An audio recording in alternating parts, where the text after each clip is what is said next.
Good evening, everyone. Welcome to our regular City Council meeting on Monday, September 23, 2024. For public participation, there are three ways to submit public comments. 1, submit written comments by the meeting day. 2, submit written comments during the meeting. And 3, attend the meeting in person. To submit written comments by the meeting day, please email cityclerk@dalycity.org and include public comment in the subject line. All written comments received by 4 p.m. on the meeting day will be provided to the City Council prior to the meeting. Please note, any emailed comments received after 4 p.m. on the meeting date are not guaranteed to be received by the City Council prior to the meeting. Comments are not read aloud into the record.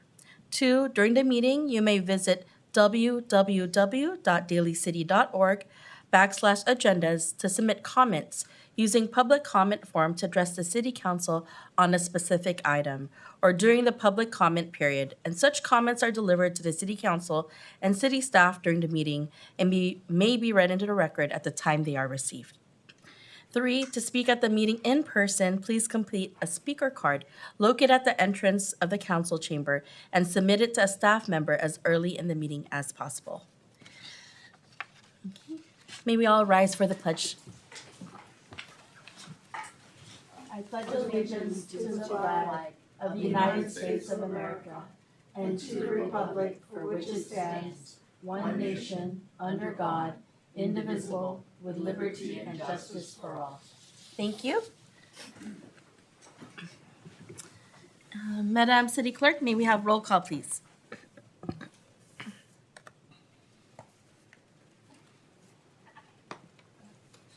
She's not there.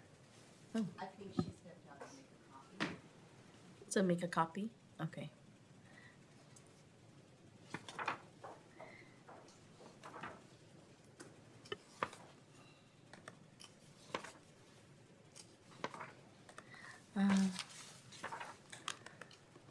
We'll wait on our city clerk who stepped out at the moment in regards to roll call.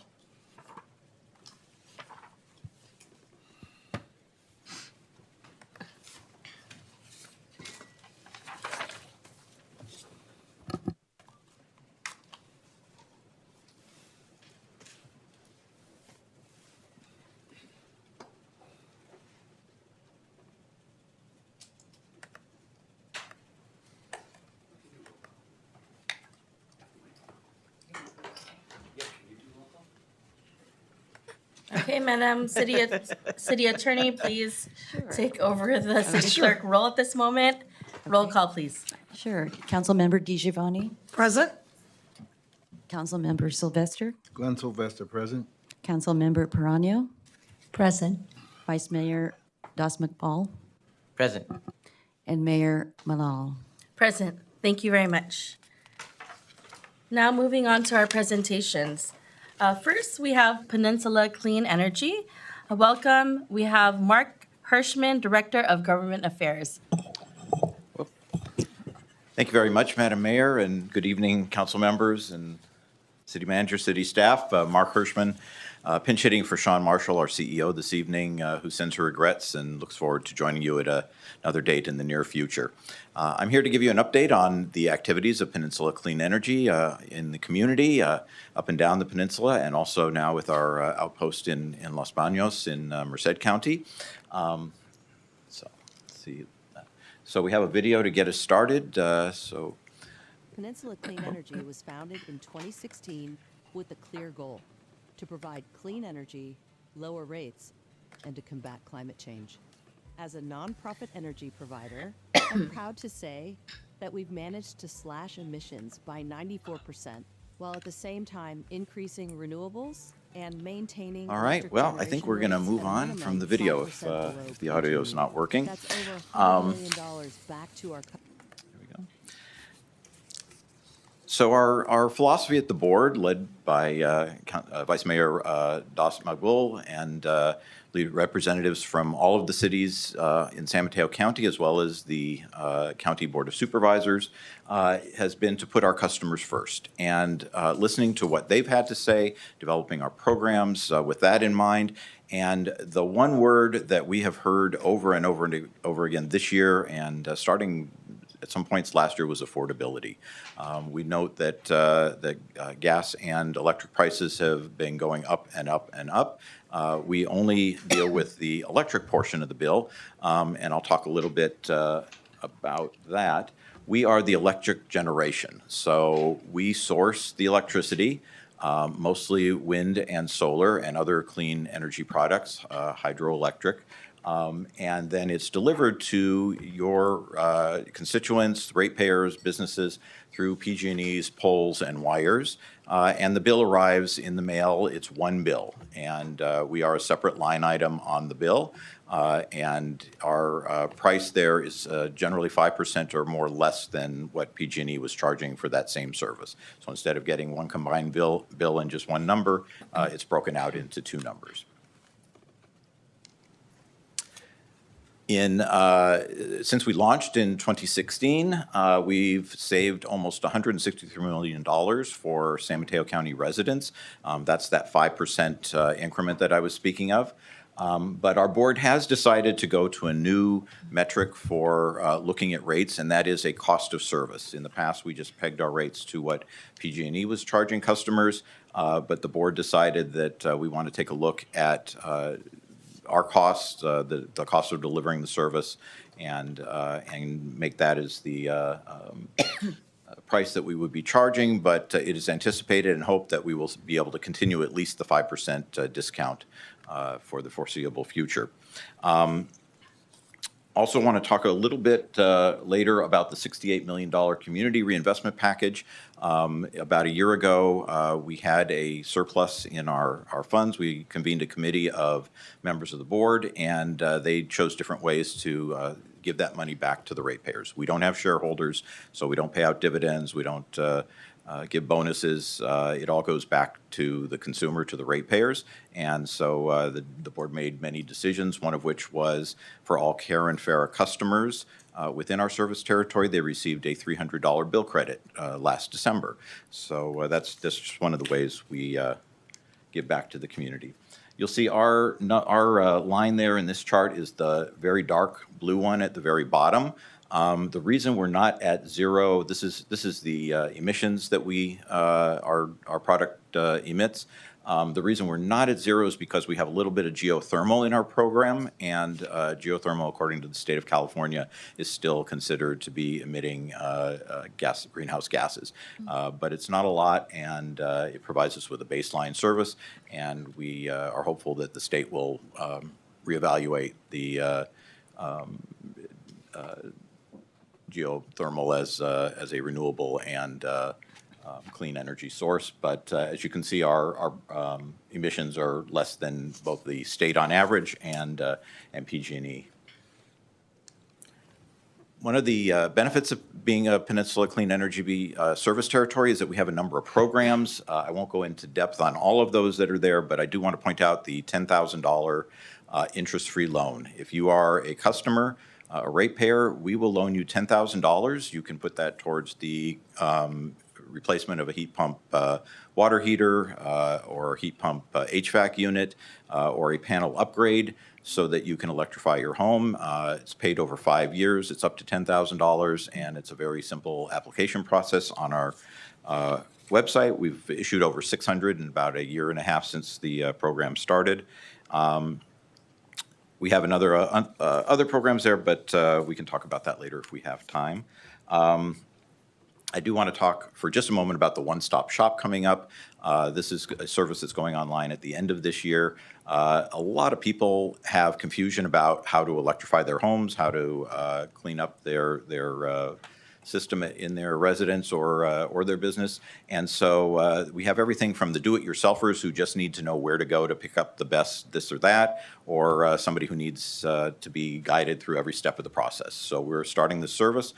People can reach out to us, and we will provide the level of service that people want. If they want to replace their water heater with an electric water heater, they want to put in, instead of a furnace, they can put in a heat pump HVAC unit, which will provide them with both air conditioning and heating.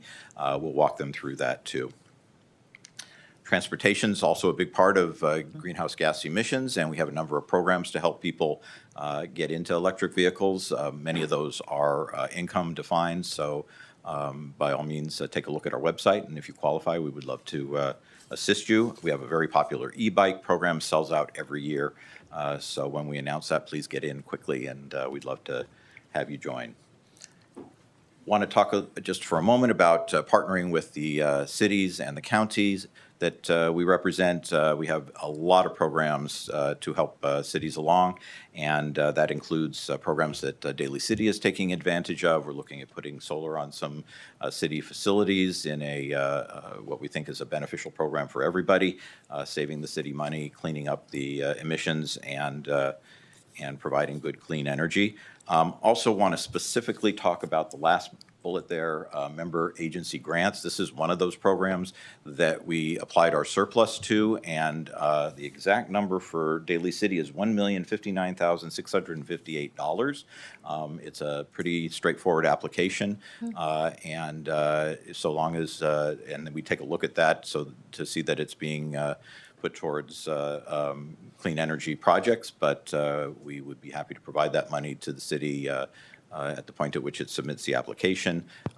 Nearby cities are putting in clean HVAC units in city facilities. They're putting in, they're giving out money to leaf blowers to get electric leaf blowers in the hands of those who use them, lighting in public areas and so on. So encourage you to take advantage of that. And just a few of the Daly City highlights. 97% of Daly City residents are ratepayers. So we thank you for that. That's a really high percentage, and really appreciate that's 33,077 active accounts. As I mentioned, we're partnering with for some city facilities. We're also working with the city to put in some electric chargers at city facilities and getting the city's fleet electrified. And I want to extend great appreciation to Vice Mayor Das Magwul for his stellar participation in our board meetings, representing Daly City well, and a voice for many on the peninsula with his concerns and positions on our board. We meet monthly. It's the fourth Thursday of every month, except November and December when we move it to the third Thursday. So feel free to tune in or come on down and join us. We'll be there this Thursday. And just a moment on new developments. I mentioned a lot of the new developments, our concierge program to help people electrify their properties, to make it more affordable. We began service to the College District this year, and really appreciate that. And yesterday we were at Caltrain to celebrate the launch of the electric service, and they will be a new customer for us running the trains on the San Mateo County Peninsula portion of the routes with our electricity, our clean electricity. We have a whole special tariff for that. So I want to thank you. Just want to make one mention to anybody who's watching or for the council, the staff. A lot of the things I've spoken about, the programs, the ways in which we spend our money, it's a result of board input. It's really the community saying this is how we would like to see things move forward. Here are difficulties that we're having electrifying. Here are some things that work really well. If you have ideas or thoughts, if anybody watching has some thoughts, by all means, please reach out to us, because that's how we've developed the programs that we have. We're trying to be responsive to what the community is seeking, and hope to together see a cleaner, greener future for all. So that's the presentation. Again, this was our team. I'm over there on the right in our nice vests, and so happy to take any questions. Thank you so much for your presentation. I think it's so wonderful to hear the updates, and I want to acknowledge Dr. Das Magwal, who's our vice mayor, for your consistency on the Peninsula Clean Energy, and I know your work continuously on there to ensure all of the issues around equity and really infusing that even when we talk about climate change. I want to say thank you for all that work, Vice Mayor. One of the questions I do have is that we are at a wonderful rate at 97% Yes. of users. And so, do you have a breakdown on the analysis of what those 3% are? Is it like residents? It's or like, what is it? I believe the 97% is residential Yeah. customers, But the not 3%. yeah, I don't know how that is. The way that, so without getting too deep into the weeds, it is an opt-out process. So when, in 2016, when Peninsula Clean Energy launched, we appreciate the Daly City Council voted unanimously at that time to join, as did every other jurisdiction in San Mateo County. Really unusual and unique among all the CCAs, all the organizations like ours throughout the state. But it is then up to customers to opt out if they wish to. And there's all sorts of reasons for it. And so we have done surveys, and I'm happy to share that with you, if that's okay. That it It's just, a wonderful percentage. I was just Yeah. curious, like what the 3%, you know? Is it a little bit more education? They don't understand, but it's obviously a very wonderful percentage. Yeah. And then the other question I do have is you talked about an opportunity for our city to apply. yes. Is there a deadline for that? And if so, when is that deadline? I don't know that there's a deadline for that. The program has been in effect for a number of months now. But there is, I think it's like a 3-page application process on our website. Go to the government tab. If you have difficulty finding that, by all means, let us know. But the key issue then is letting us know how you wish to use that money for clean energy projects. And if for any reason the city has any questions, you have my contact information. I think I provided that, and I provided packets for distribution later for the council members. My card's in there. Feel free to reach out to me, and I'm happy to get you through to the right people. But it's a fairly straightforward process. About half, we've heard from about half the cities or so, or more by now. And Wonderful. so it's, I thank but you for that's- that opportunity and just wanted to make sure we don't miss any deadlines for something so important to combat, climate change and to create like really steps towards climate action. I would say that all the steps we take now are beneficial in the future. Things that we delay in the way of cleaning the environment and moving things forward is only going to be paid for at a higher price.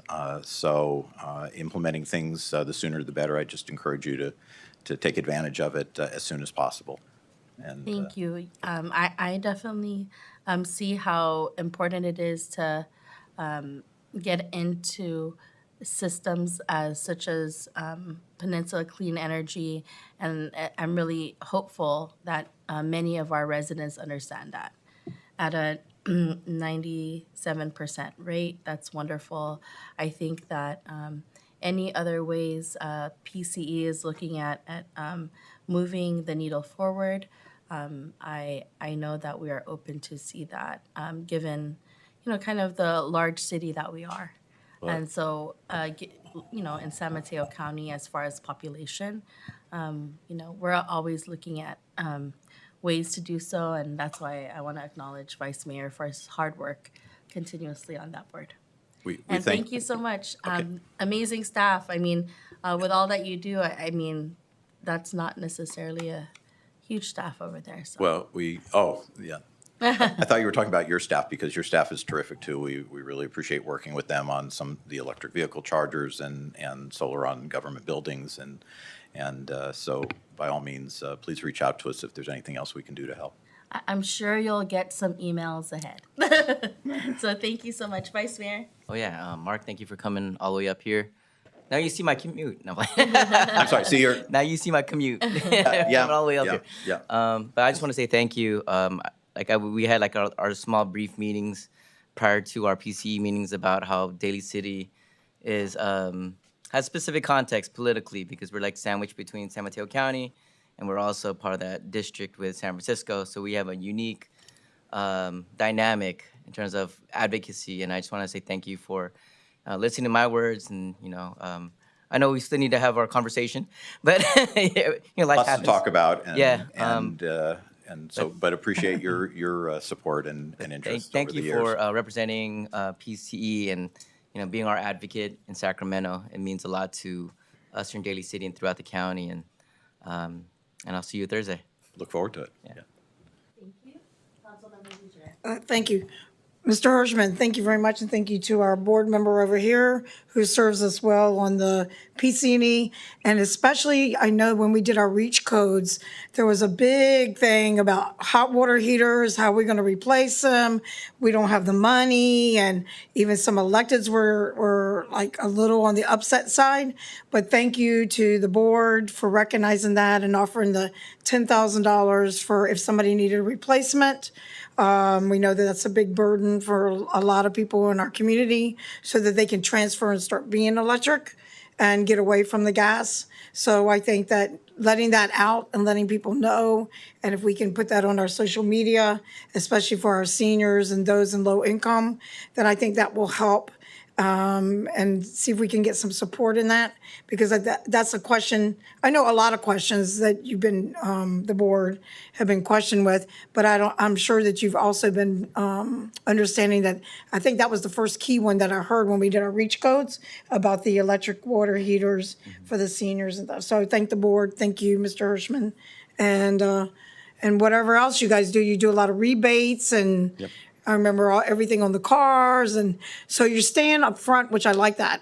Like you're forward thinking on what really needs to be done and how, like you said, how the customer, client, in this case, it's our communities, how you can help them get to where the goals need to be and decarbonization, right? So we're going to get there. We're getting there.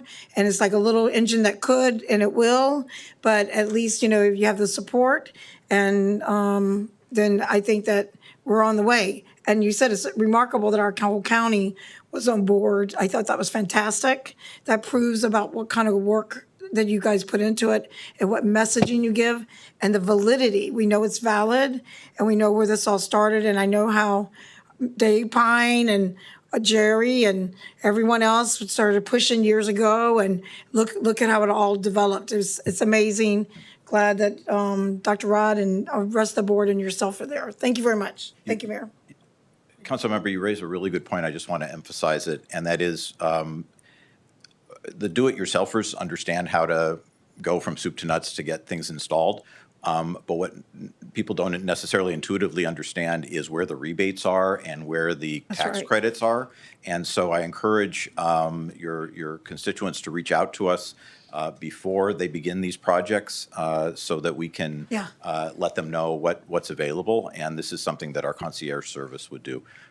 But not everybody understands that intuitively or knows where those are. So that's going to be a part of the process for us. Is that implemented in some cities in the planning departments and things to offer them when they come for permits, or?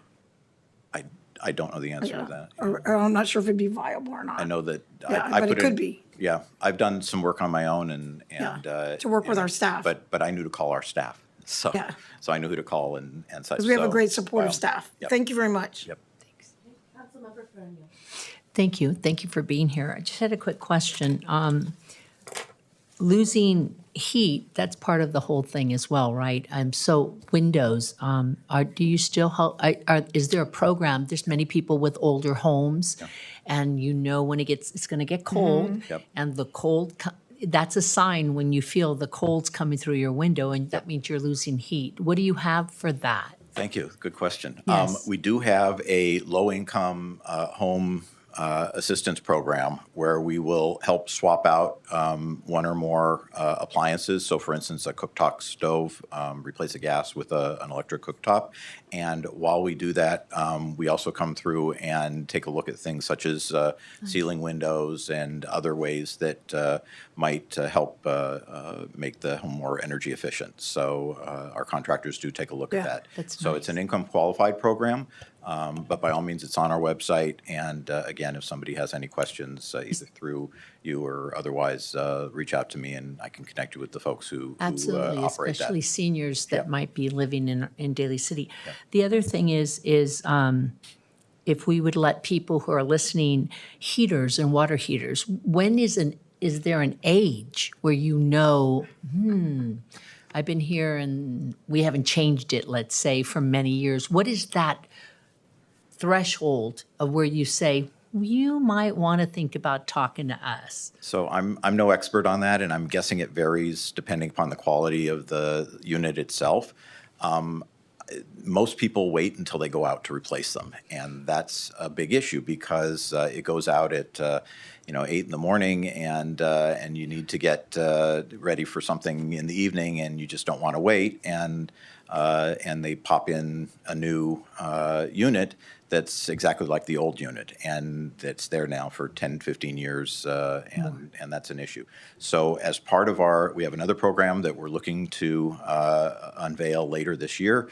I'll tease it a little bit, and that is it would be a temporary water heater replacement unit, so that we would come in, replace your gas water heater with another gas water heater, but it would be a loaner, and then that would give you the time you need to do all the things that are necessary to prepare your home for an electric water heater. So again, this is suggestions result in programs, and so we're looking to do that because that's one of the big challenges. It's so easy to replace with like for like when they go out. Right, and the last thing, because you know how it is, every once in a while you get somebody at your door. We've all had it where somebody says, we're working for so-and-so, and they're not. Right. And so people are I don't want to say gun shy, but yeah, they're afraid to say, sure, come in, take a tour.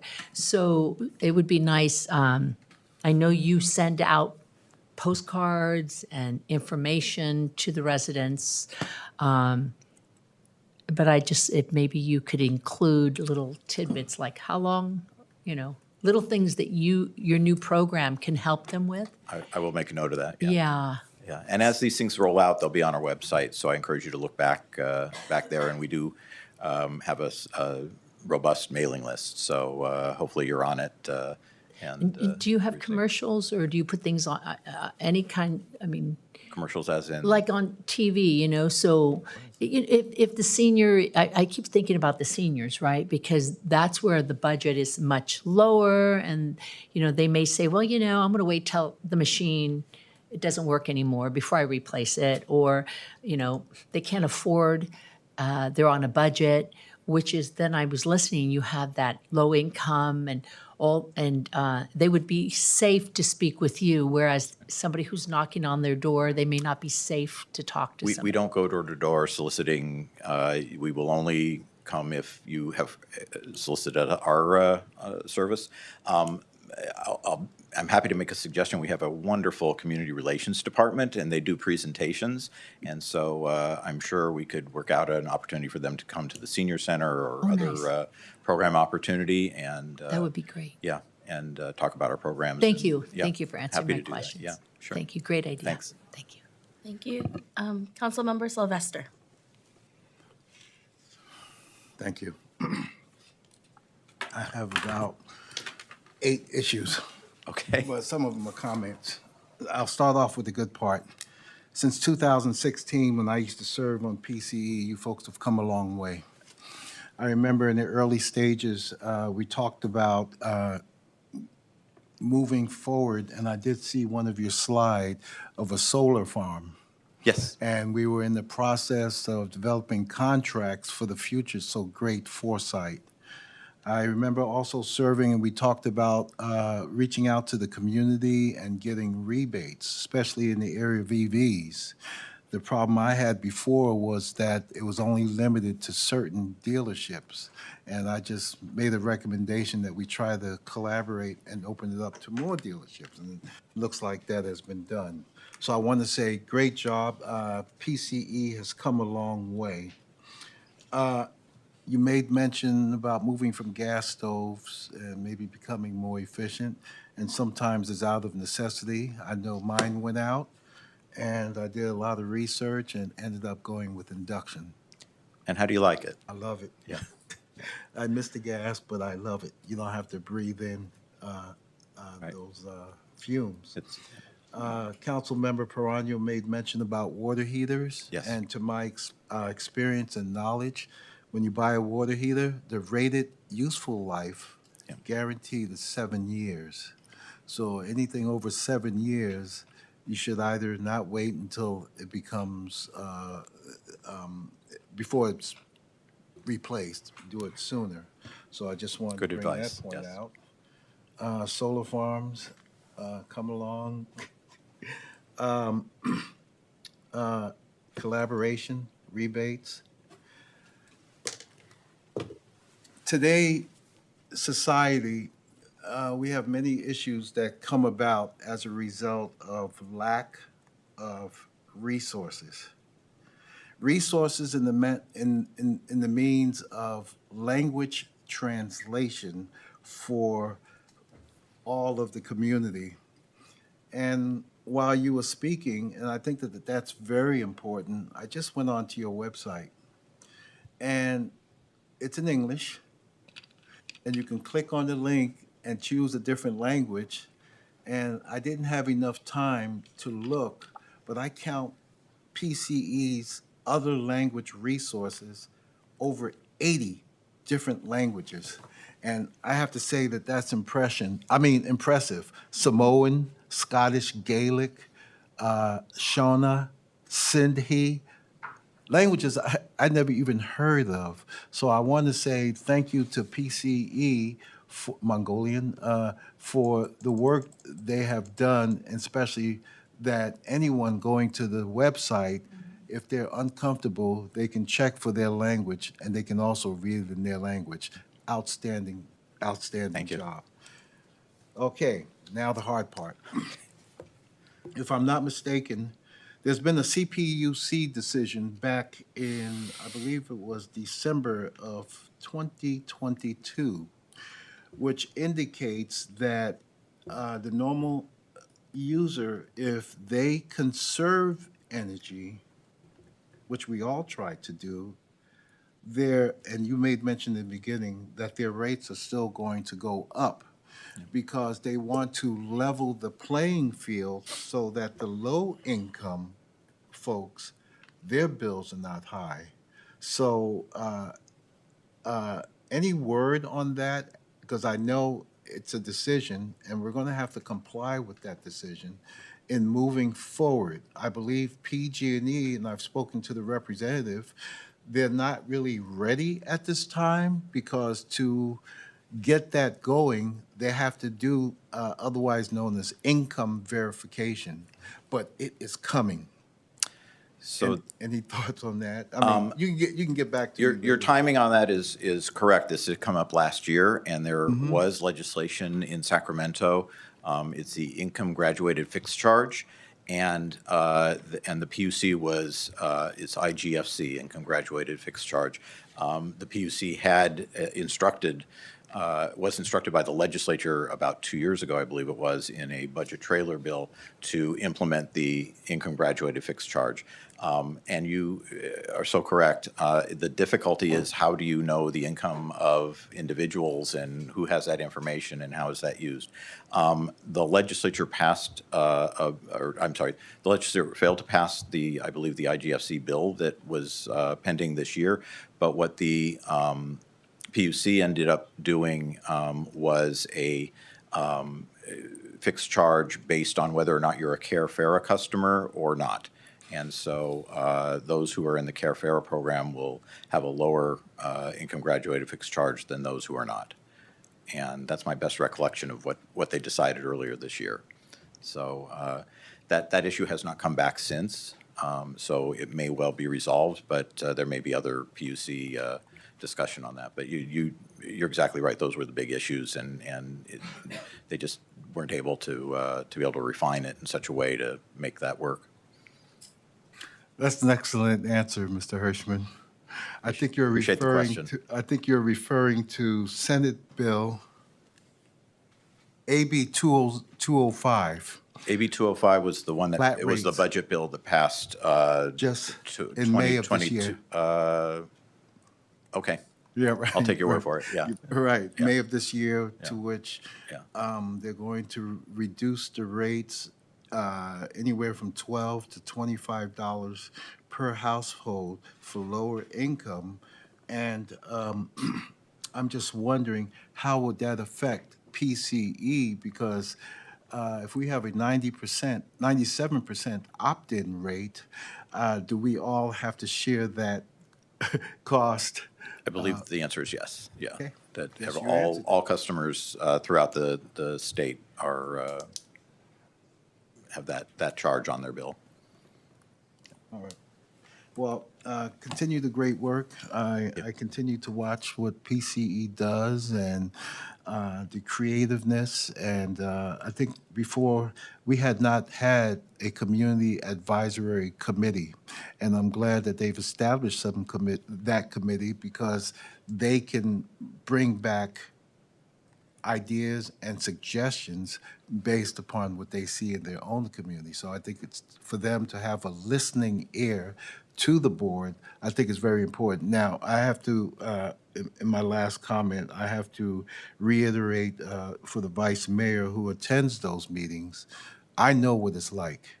And it's, number one, it was the commute. Yep. Especially when you have a different location. Number three was those meetings go on for a minimum of 3 to 4 hours, and we were getting into technical details, and and a confused mind will always say no. And when that stuff was over my head, basically it was indeed a learning experience, but a good thing that we have PCE as a CCA. So thank you appreciate for your that. presentation. Thank you. Great Delighted to job, be sir. here. All right. Thank you, and thanks for your service. Thank you so much for those questions and comments. Thank you for the presentation. I think I will echo with Councilmember Paano, if there's any way to work with our Director of Recreation Services who hosts our seniors. I think that would be really an opportunity to educate those that may not be on social media, that may not be able to get the information that way. Terrific. Yeah. Look forward to that. Thank you. All right. Thank you very much. My pleasure. Thank Thank you. you, Mr. Hirschman. Now moving on to our item number 2, National Fire Prevention Week. And we have Battalion Chief Craig Whitner. Welcome. Whereas the City of Daly City and the North County Fire Authority are committed to ensuring the safety and security of all those living and visiting Daly City. And whereas fire is a serious public safety concern, both locally and nationally, and homes are the locations where people are at greatest risk of fire. And whereas according to the National Fire Protection Association, at home, the place people feel the safest from fire is where they are greatest at risk. Whereas the National Fire Protection Association data shows that majority of U.S. home fire deaths continue to occur in homes with no smoke alarms or no working smoke alarms. And whereas having working smoke alarms in the home reduces the risk of dying in a home fire by more than half, 54%, and more than 1/3, 38% of the home fire deaths result from fires in which no smoke alarms are present. And whereas smoke alarms should be in every bedroom, outside each separate sleeping area, on each level, including basements and attics of the home, and meet the needs of all family members, including those with sensory or physical disabilities. And whereas testing smoke alarms should be conducted once a month by pushing the test button and replacing smoke alarms when they are 10 years old or don't respond when tested. And whereas the North County Fire Authority first responders are dedicated to reducing the occurrence of fire homes and fire injuries through prevention and protection education. And whereas Daly City residents are responsive to public education measures and can take action to increase their safety from fire, especially in their homes. And whereas the 2024 Fire Prevention Week theme, Smoke Alarms, Make Them Work for You, reinforces the importance of keeping working smoke alarms within the home.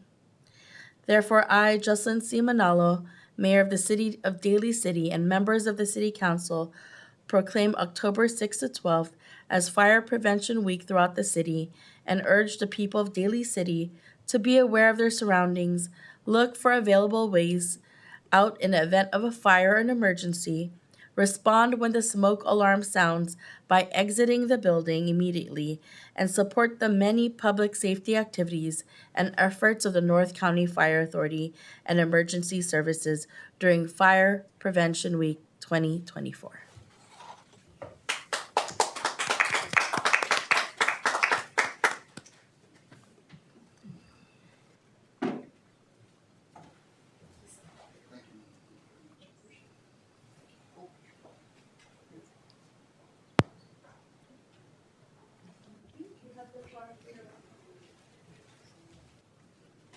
Thank you, Honorable Madam Mayor, Honorable City Council, fellow staff. If I may, I would just like to mention, give everybody some food for thought, both everybody in this room as well as our residents that are listening remotely tonight. Smoke alarms, make them work for you.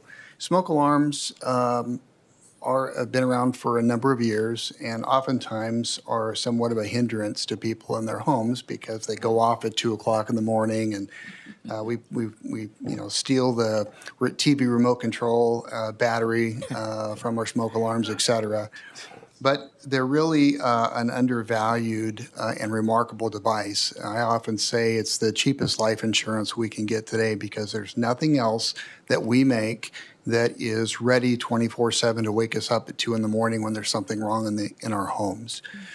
You know, I've been to the National Fire Academy in various places around the country to watch and study fire tests. And one fire test that's been around for a long time, in the type of environment that we live in today, with the different types of furnishings, a lot of synthetics, a lot of plastics, et cetera, our homes burn differently than our grandparents' homes used to do. Grandparents' homes were full of a lot of natural products, solid woods, cottons.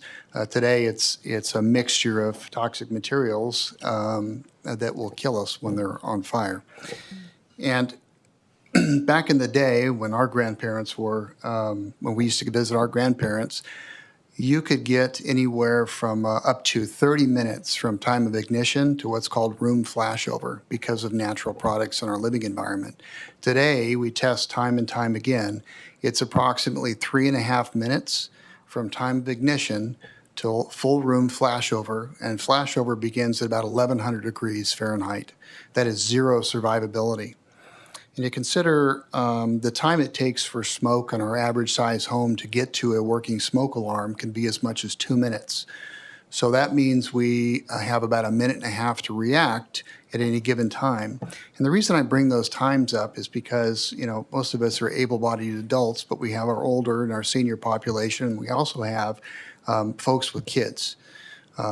So for those parents and for the older population, that's the reason I mention those times. We need to make sure we take those little devices that are on our ceilings and walls in our homes seriously and make sure that we test those and change them.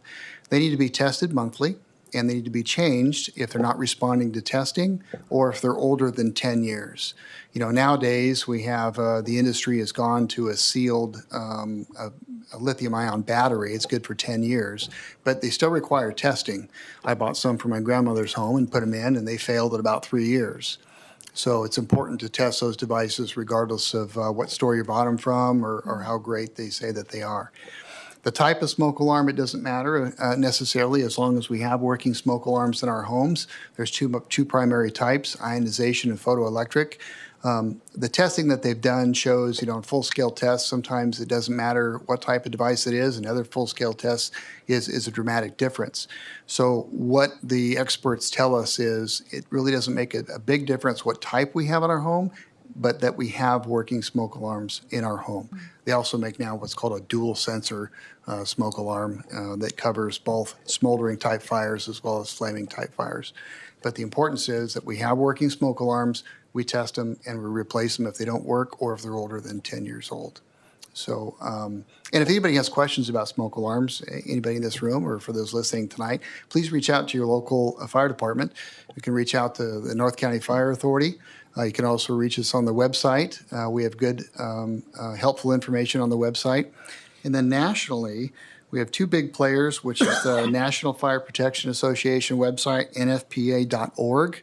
Great website, a ton of range of information. And then also FEMA, which is U.S. Fire Administration .fema.gov. Once again, very, very helpful, down-to-earth information. It's good for all demographics, all ages, lots of different subjects, but always going to reach out to North County Fire Authority for assistance.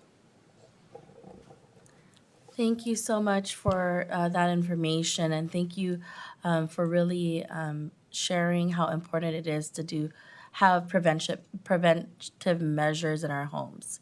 I think it's just also another way to reiterate to our residents how important it is to check our smoke alarms. And I will have to say that I have had those moments where the fire alarm went off, and I'm like, I go there and I'm like, what is it? And I'm like, is it a bug? And I'm like, I'm shorter, and so I have to call my husband. But then I know it's working, right? Because I'm like, I go there and there's nothing, but can bugs trigger it? Or what? I mean, how do you know? I guess this is also for my education and for those watching. Like, well, how do you know when there's something? You just leave, but then when I go, there's no smoke. It was a false alarm. I can tell because I'm like looking around. I'm like, do you smell anything? I asked my husband. And so what would be, your recommendation and steps in that regard? So a couple of things, ma'am, that can affect smoke alarms aside from smoke. Steam, like we have our smoke alarm placed too close to a bathroom, take a hot steamy shower, open the door, and the steam can affect it right away. That's temperature. And the other thing is just age. Dust can accumulate inside because, air does pass through. And so we recommend follow the manufacturer's instructions, but I have just taken a gentle can of compressed air and from a distance blow them out.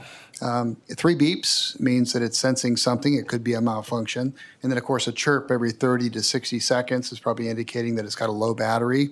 Or if it's not the battery, then the device needs to be changed out. Prices are across the board. They range anywhere from, say, $15 to your base device up to $50 for dual sensor and more complex devices, including carbon dioxide. But don't ignore them. If you need to, get a relative or somebody a little taller to give you assistance, check them out and get them replaced when needed. Yes, thank you so much. Councilmember Pano? Thank you. Well, I have one in my hallway outside of the kitchen that's hardwired. And it's 38 years old, and I know it works because as soon as something is in the kitchen, and if it gets to that, we're swinging our cloths to make it stop beeping. Do those get old too? I mean, I never thought, it works because every once in a while, it goes off. But is that something a hardwired one we'd need to worry about? I never thought about it. Yes, ma'am. So what we're taught to teach the public is replace it when it doesn't work and replace it at 10 years old. It may work just absolutely beautifully today, but we don't know what it's going to be like tomorrow or the next time or something. I would rather trust a newer device that had more science and technology in it. And there are, although I'd admit there's some good old solid state appliances out there that are just, still working, but I would recommend changing it out. Whether it's hardwired or not, if you want to have an electrician change it out and actually put another hardwired in, or you could just put a cover over that and get a battery-operated device. I don't have to worry about batteries, which is nice, Yeah. when it's hardwired. True. They will have a battery backup as well. And if somebody was interested in doing a replacement in their home with hardwired interconnected, they can reach out to North County. We can explain that process as well. But you brought up a good point. Open up a window, use a pillow or something to fan it. That's actually in the literature. And my as one of dog goes crazy, like whatever that is. Yep. Even if we wouldn't hear it, that dog, it gets really loud, and you're trying to get it to stop ringing. Yes, So ma'am. I had no idea it had a life expiration. Yep, 10 years. Yes, ma'am. Thank you. You're welcome. Thank you. Thank you. Thank you very much. Thank you, A ma'am. lot of education here, and it's really wonderful. I think, the reiteration over and over again, especially with the percentages that you mentioned, I think that's where we realize how important it is to make sure we are up to date. Yes, ma'am. We get complacent. We're humans, but just a reminder, they're important. Thank you very much. Thank you. Councilmember Sylvester. Yes, thank you so much, Chief, along with Councilmember Perano. I do also have the hardwired one as well, and it was 10 years. And now you've given me the impetus to make sure I check to see if it's been 10 years because it's got a date code on it. And what I like about it is when it's dark, completely dark, it projects a soft light. But when it gets bright, the light goes away. But it's good to have it. And not only in the hallway, but on all floors. Yes, sir. And I even put one in the garage, just to be safe. The question I have sprinklers. I have a newer home, and I look up at the sprinkler, and I notice there's some dust in the head. Did you say earlier, just take a can of air blaster or something and just make sure it's clean? I have done I'm that. afraid to get up there and let me see if it works and put a match up there. Oh. Sir, I've used a can of compressed air like we do our keyboards. Now, I've done that myself, and I'm going to use the caveat, always follow the manufacturer's instructions. Some may not allow that, but that's a practical way to get the dust out of them very gently and from a distance. Use a can of compressed air and blow them out and put them back in and see if they're working okay. But you want 100% certainty, replace them. You also bring up a good point for newer homes. Ma'am, you may have a newer home as well. The codes changed in the 90s to make sure that they were interconnected. So in the case where you have hardwired and you have one device that's starting to go south, you may be looking at a replacement of all the devices in your home. That is one downside financially, but statistically, it's a good system for them to be interconnected. That's part of the new code. Wow, good stuff. Thank you. Yes, sir. Thank you. Thank you so much. Thank you. Thank you. Now moving on to item number 3, Prostate Cancer Awareness Month, and we have Dr. Barry Chowser.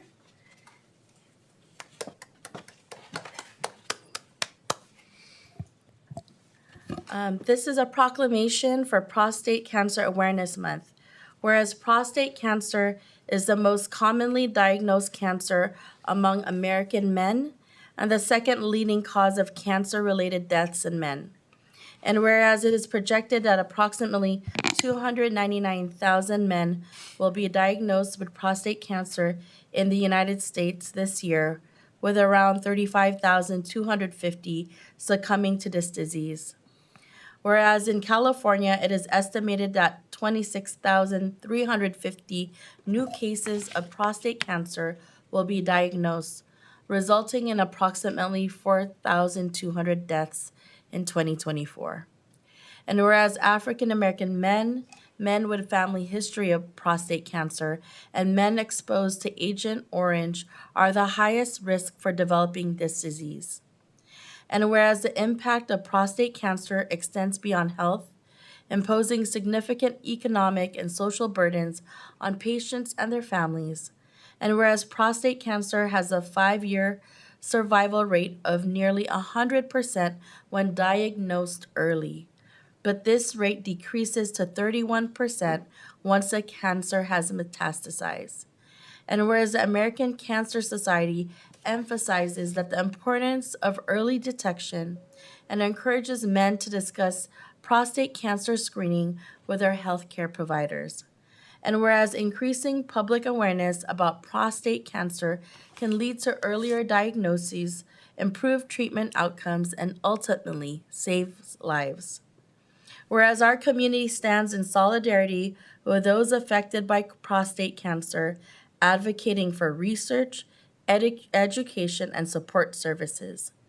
Now, therefore, I, Justin C. Manalo, Mayor, and members of the City Council of the City of Daly City, hereby proclaim September 2024 as Prostate Cancer Awareness Month and encourage all Daly City residents to engage in conversations about prostate health, seek necessary screenings, and support initiatives that promote awareness and research.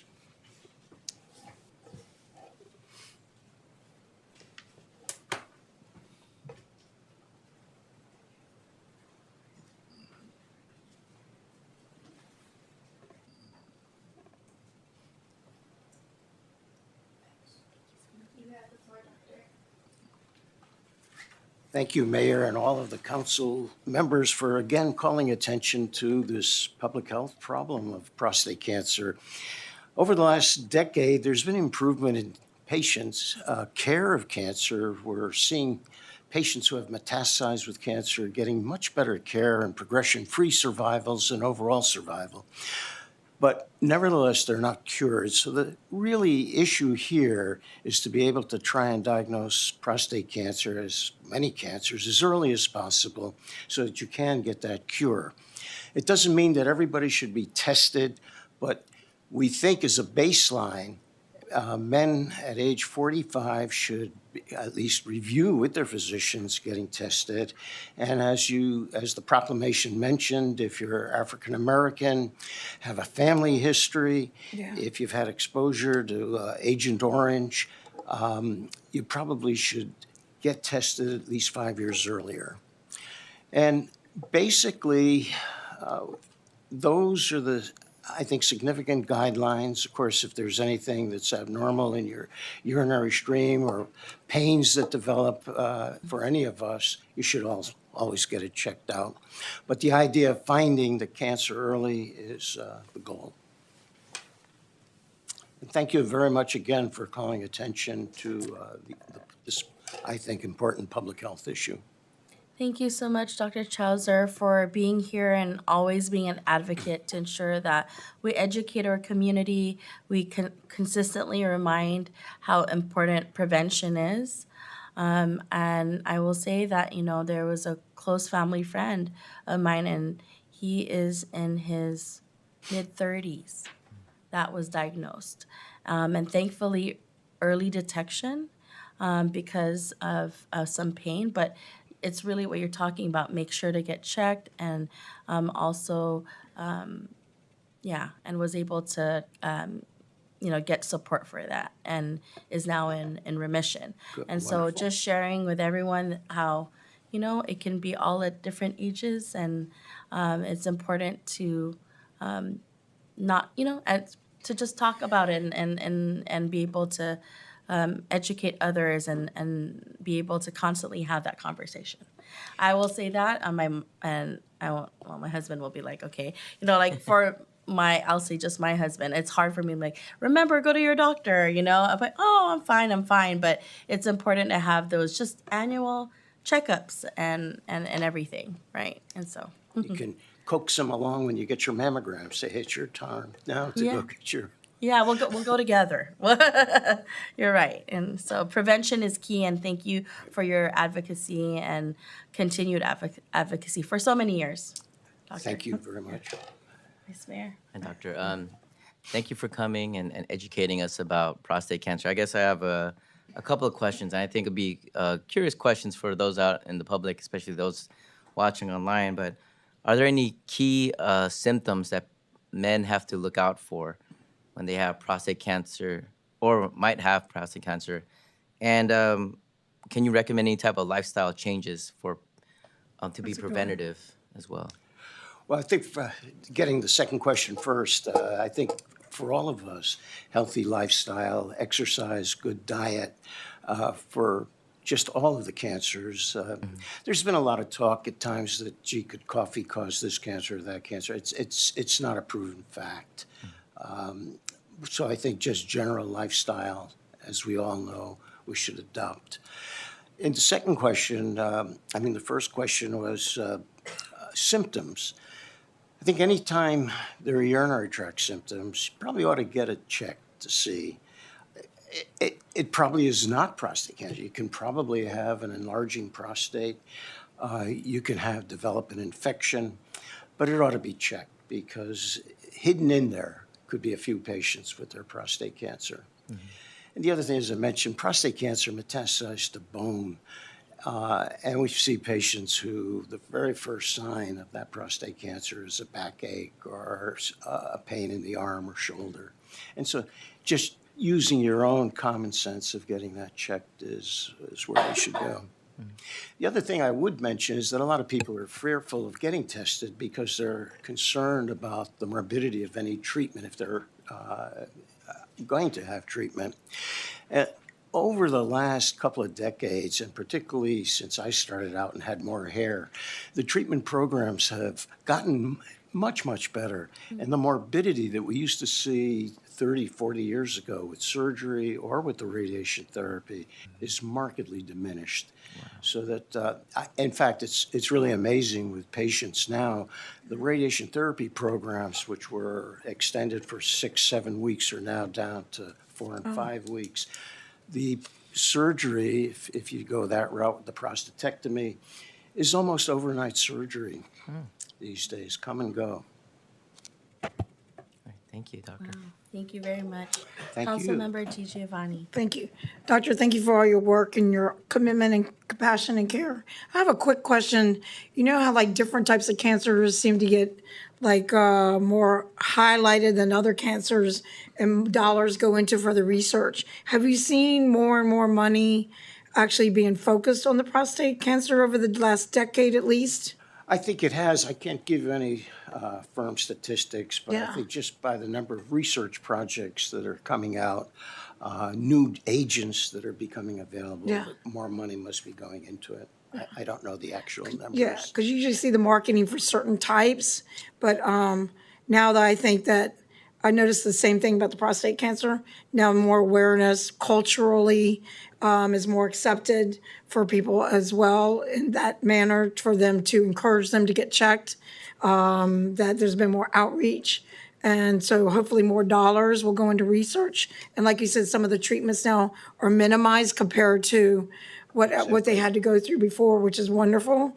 And so that people, I know that they get scared or apprehension, but like you said, if they're preventative, then once you get in there, then you feel much better.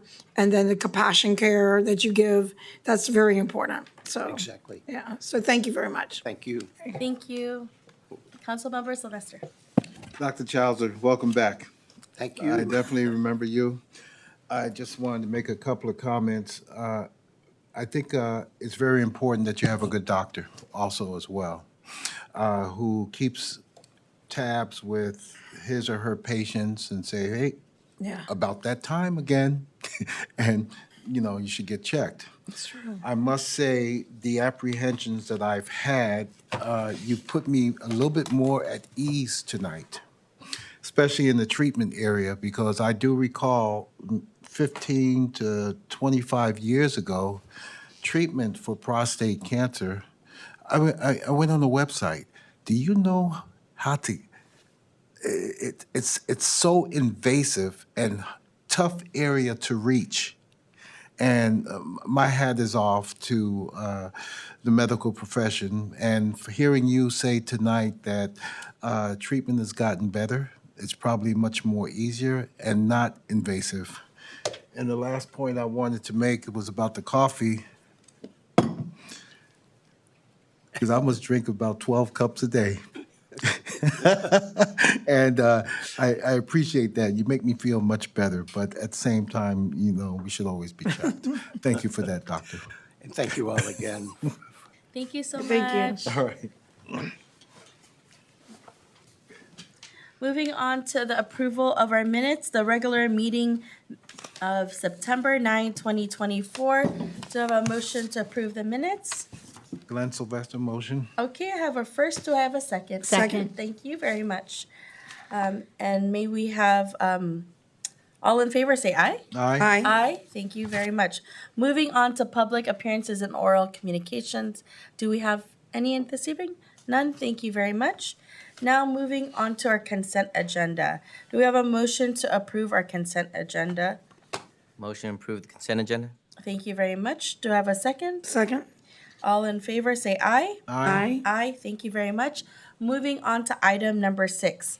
Authorize the city manager to execute an additional service agreement with the Dorman Associates for Design Early Learning and Event Center at approximately $318,460.50 to appropriate that amount from the general fund balance. And we have Director Tatum Mothershead. Good evening, Honorable Mayor, members of the City Council. Again, just to kind of reiterate what the mayor has said, this is a request that the City Council authorize the city manager to execute an additional services agreement with Dorman Associates and appropriate $318,460.50 of general fund balance. The ASA will increase the budget of an existing contract to a maximum of $1,022,000 and a little change, and expand the scope of work for design of an early learning center at 1401 Sullivan to include an event center on the second floor. In November of 2023, the council authorized execution of a contract with Dorman Associates in the amount to not exceed $703,645 to provide architectural services associated with design of the new child care center. At that time, I think when the council saw the plans, I think they saw an opportunity to maximize the site. The plans that the council originally looked at was a single-story child care center. And given the lack of vacant land in Daly City, and especially land that we own, there was interest in pursuing options that added a little more to the site. So during the winter and spring of 2024, Dorman Associates did work with city staff to develop and evaluate several 1- and 2-story alternatives for a new child care center. The goal of this process was to identify the design alternative that offered the maximum number of childcare spaces, the best utilization of the site, and maximum utility with respect to city operations and community services. Based on some of the alternatives, staff is recommending that the city proceed with design and development of a 2-story, approximately 12,100 square foot development. The ground floor of 5,900 square feet would house an early learning center serving up to 42 infants and toddlers in 6 classrooms with 3,100 square feet of outdoor play space. The second floor would include a 6,200 square foot event center. The second floor space would include meeting and event space large enough to accommodate up to 400 people. The event center space could be utilized for trainings, workshops, and official Daly City community events. In response to the staff recommendation, Dorman Associates has prepared an additional services agreement that includes design of a second floor event center. The total cost of this ASA is $318,460, which is in addition to the original council authorization. The cost of the child care and event center contract with Dorman would be split between federal sources that are restricted to CDBG eligible activities and the general fund. The original council authorization of $700,000 in soft costs to build the child care center was entirely allocated to CDBG funds. The staff recommends that the total cost of this ASA, which is $318,000, to add the event and community center, be allocated to the general fund. Staff is exploring scenarios with HUD that could make the event center be partially or fully eligible for CDBG funding. So, one scenario would be that the child care center would have access to the upstairs, or using the space for nonprofit organizations, that sort of thing. So we're exploring different funding. However, it was always anticipated that a project of this size was going to require general funds because we don't have access to enough CDBG funding to fund the full project anyway. So in effort to keep this project moving, because we do have some spending deadlines, staff is requesting the allocation of the $308,000 for the amended design contract. Thank you so much for this presentation. I think that seeing this on the agenda this evening is so important. We know childcare is so crucial to our economic independence of working families, and we saw this exacerbated in the pandemic. And so definitely I recall in January 9, when this was brought to our attention, that this was definitely a good use of our city-owned land to look at the opportunities for childcare, and childcare, not only childcare where it was for low-income communities. And given that footprint of it, it's not very large. So I think that we moved to agree that this was the best use of maximizing our city-owned property. But I know at that time, at that meeting, looking at that site, it was looking at the potential of moving towards the two-story because of the fact that, that is our city land. And how do you maximize and ensure that there are more children and families are able to utilize the site and also the service? And I think that this shows how much we understand community needs. There have been assessments in San Mateo County on how much there's a lack of childcare in our community. And so I think it shows that us as a city, that we are forward thinking and that we are understanding what needs to happen. And to me, us investing in second story means that there's more children and more families that are going to be able to have affordable childcare. And I know that within in forthcoming that the partnership with Peninsula Family Services and organizations that have had the experience of doing this type of service was definitely one of the questions in mind. For me, it was important to confirm whether the learning center was going to serve those most vulnerable. And hearing that we are going to be able to do that, I think I'm very excited to see some opportunities. And I know in the past, the early child care center just across from us at City Hall was conceived and had come to fruition. But I think, there's definitely a huge need, especially with so many families in our community. And so coming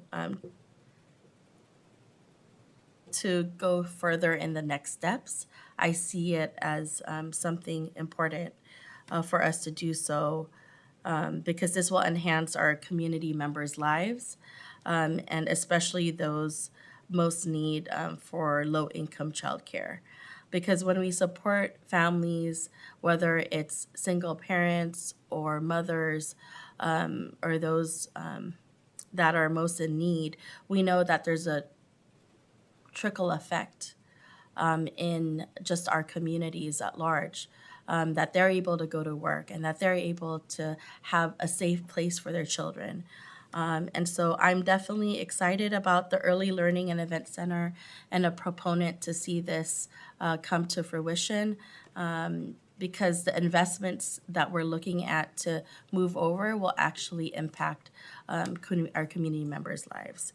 And so thank you for that information and letting us know what the next steps are and bringing this forth to our council. And so, Vice Mayor, do you have any comments or questions? Just comments. I think making this an investment is a message to our community that we care about our families.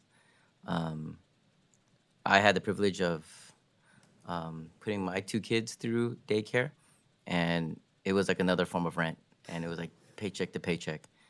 And I mean, I've had more privileges than most people, and I think that providing these resources as well as architectural structures that can expand the services is a great message and shows intentions that we care about our families and care about our future. Thank you, Vice Mayor. Councilmember Prano? I just say I'm glad you're thinking about going up.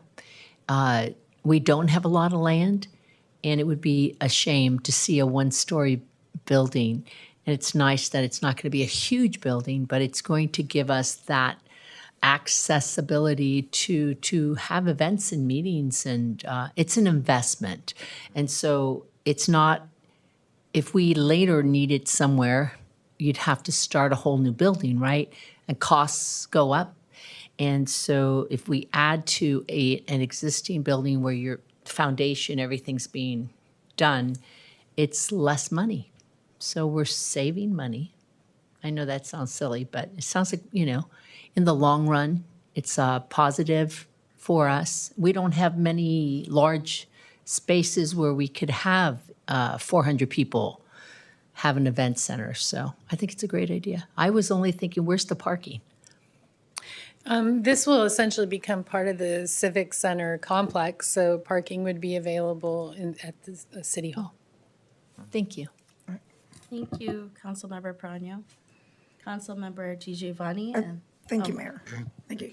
First, yeah, it is exciting. I just have a couple questions. So I get the concept of going to the second floor.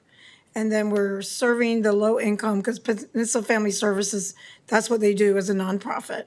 And they have great success at it, because they have the other place on 87th, which has done great academics with those little ones. Is there any, but I do get that it will be our land. So is that why the thought of having a community center up there rather than making it more childcare? Like, because there's not enough childcare. I mean, even when we do this on the first floor and then we come up on the second floor, but like you said, I guess we had to make choices and why we did an event center. And how will that in hours work where we ensure the safety of the little ones in the daytime if somebody wants to use the event center upstairs? How will that coordinate for the safety of the little ones below? So the first thing I'd like to add is not only did the building go up, Yeah. it actually went out. So we looked at grading into the site, building a retaining wall, because I know yeah. if you drive by the site, you'll see some slopes. So we wanted to maximize that. So the childcare center actually grew by 1,900 square feet. So Yeah. it was about 50% of the ground floor size was added to accommodate more children. So we increased the size of the Okay. childcare on the ground floor. And then the upstairs, again, is to sort of add to the Civic Center identity in this area and to create a space for events. We're having a lot of events here at City Hall, but it's nice to have a multi-purpose room that's weather protected, that can accommodate groups and would be available to the community. So we wanted to think of something that while you have the families there during the day, but that you would have something available for the Sure. community during the weekends and the evenings. We don't have any MOUs or lease agreements designed at this point. We've got to get the building designed and built.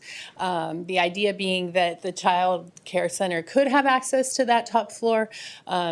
Obviously our weather isn't ideal year-round, so if there's opportunities for them to use that space during the day, I believe in one of the draft scenarios, there's a small stage, so it could be used for the children to do Great. productions and that sort of thing. So we feel like it's a very flexible space that could accommodate a lot of different Nice. uses. And then when you said we're gonna have more parking around our civic center, but where in the civic center? Because right now, even still during the day, it's pretty full, no? How many Well, spaces? and again, that's 400 people, right? Well, so the idea being that the event center is utilized off hours from childcare, which is your normal business hours. Okay. So the events would occur during the evenings and on weekends when the Civic Center parking lot isn't fully utilized.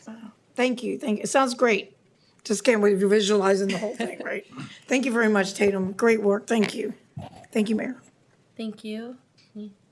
Councilmember Sylvester? Thank you, Mayor. I remember this project, and basically, I was so enthusiastic as to wanting to see it move forward. But I need you to help me understand some of the numbers. And Mr. Nevin will probably know.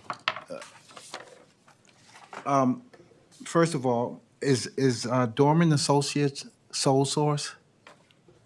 We did. How do we pick? We asked for proposals from multiple groups. We selected Dorman. They have a niche expertise in childcare, but when we started working with them on alternative designs, we found that they have designed a variety of event centers. So they, I think, are perfectly positioned to handle a project of this size. Okay, my next question is, what's the requirements for an elevator in the building? There will be an elevator. Okay, There has to be, I thought it had to yeah. be a minimum of at least 3 floors, and you must have an elevator, but this is 2 floors. This will absolutely Okay. have an elevator, yes. I'm just- Yeah. okay. No, it's a great question. Cost is $13,537,000, according to the staff report. And when I take the figure of $1,022,105, that's 8% basically on design and consultation. Is that normally about 8%? It's in the ballpark, yes. In the Yeah. ballpark. Got it. Now, I saw also in the staff report that we had gotten $1 million somewhere, and the Jackie Spear Foundation came up with another $800,000. So that adds up to $1,800,000, but yet the total consultation fee is $1,022,000. So it appears to be that there's some excess there, maybe $698,000. Can that go towards construction, or I don't know? Yes, so it could. Also, Peninsula Family Services applied for a grant and did receive an award of $1.5 million, so that's an additional source. The remaining source for what would be CDBG eligible as part of the project, and again, we're working closely with HUD to see that as much of it can be CDBG eligible, would the remaining minus these grant amounts would be in the form of a Section 108 loan, which we would pay back with our CDBG allocation every year. I don't know if you recall, but we just paid off the Section 108 loan for the Bayshore Community Center. So we've had that holding spot, roughly $350,000 a year. So because that was unprogrammed, we can now apply that to a Section 108 loan payment. You know, Tatum, I want to say outstanding work, because you did make mention in your staff report, the time frame right now is probably not the right time to obtain CDBG, but what you've told me just now is you have not forgotten it. So I think it's outstanding, and I thank you for your presentation, and that's all I have at this time. Thank you. Thank you very much. Thank you very much, Councilmember Sylvester. Seeing no other questions at this time, I ecstatically move to approve item number 6. Do I have a second? Second. And given this is a resolution, do we have to do both at the same time or separate? Actually, we just need to do a resolution. Okay. Motion to adopt both Resolution A and B, and then I think there was a second, and so may we have roll call, please, Madam City Clerk? Ms. DiGiovanni? Aye. Dr. Rod? Aye. Ms. Perano? Aye. Mr. Sylvester? Glenn Sylvester, aye. Ms. Manalo? Aye. Thank you very much. Thank you very much.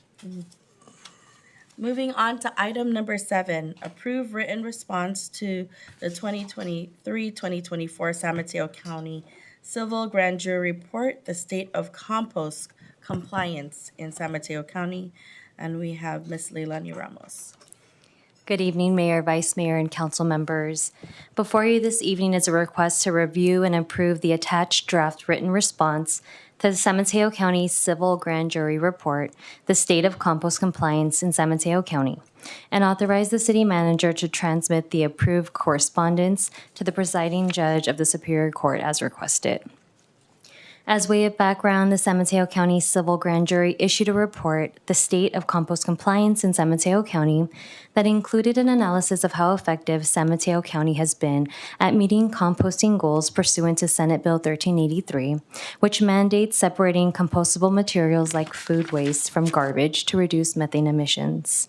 From December 2023 to April 2024, officials were interviewed and data was collected from the county, cities, the Rethink Waste Joint Powers Authority, and haulers to assess current compliance and what can be done to improve. The grand jury makes 6 findings and 3 recommendations for the city of Daly City, of which the city either agrees or partially agrees as listed in the draft response. The city, in partnership with its waste hauler Republic Services, has been diligently working to reach compliance by 2024 and will continue outreach and education efforts.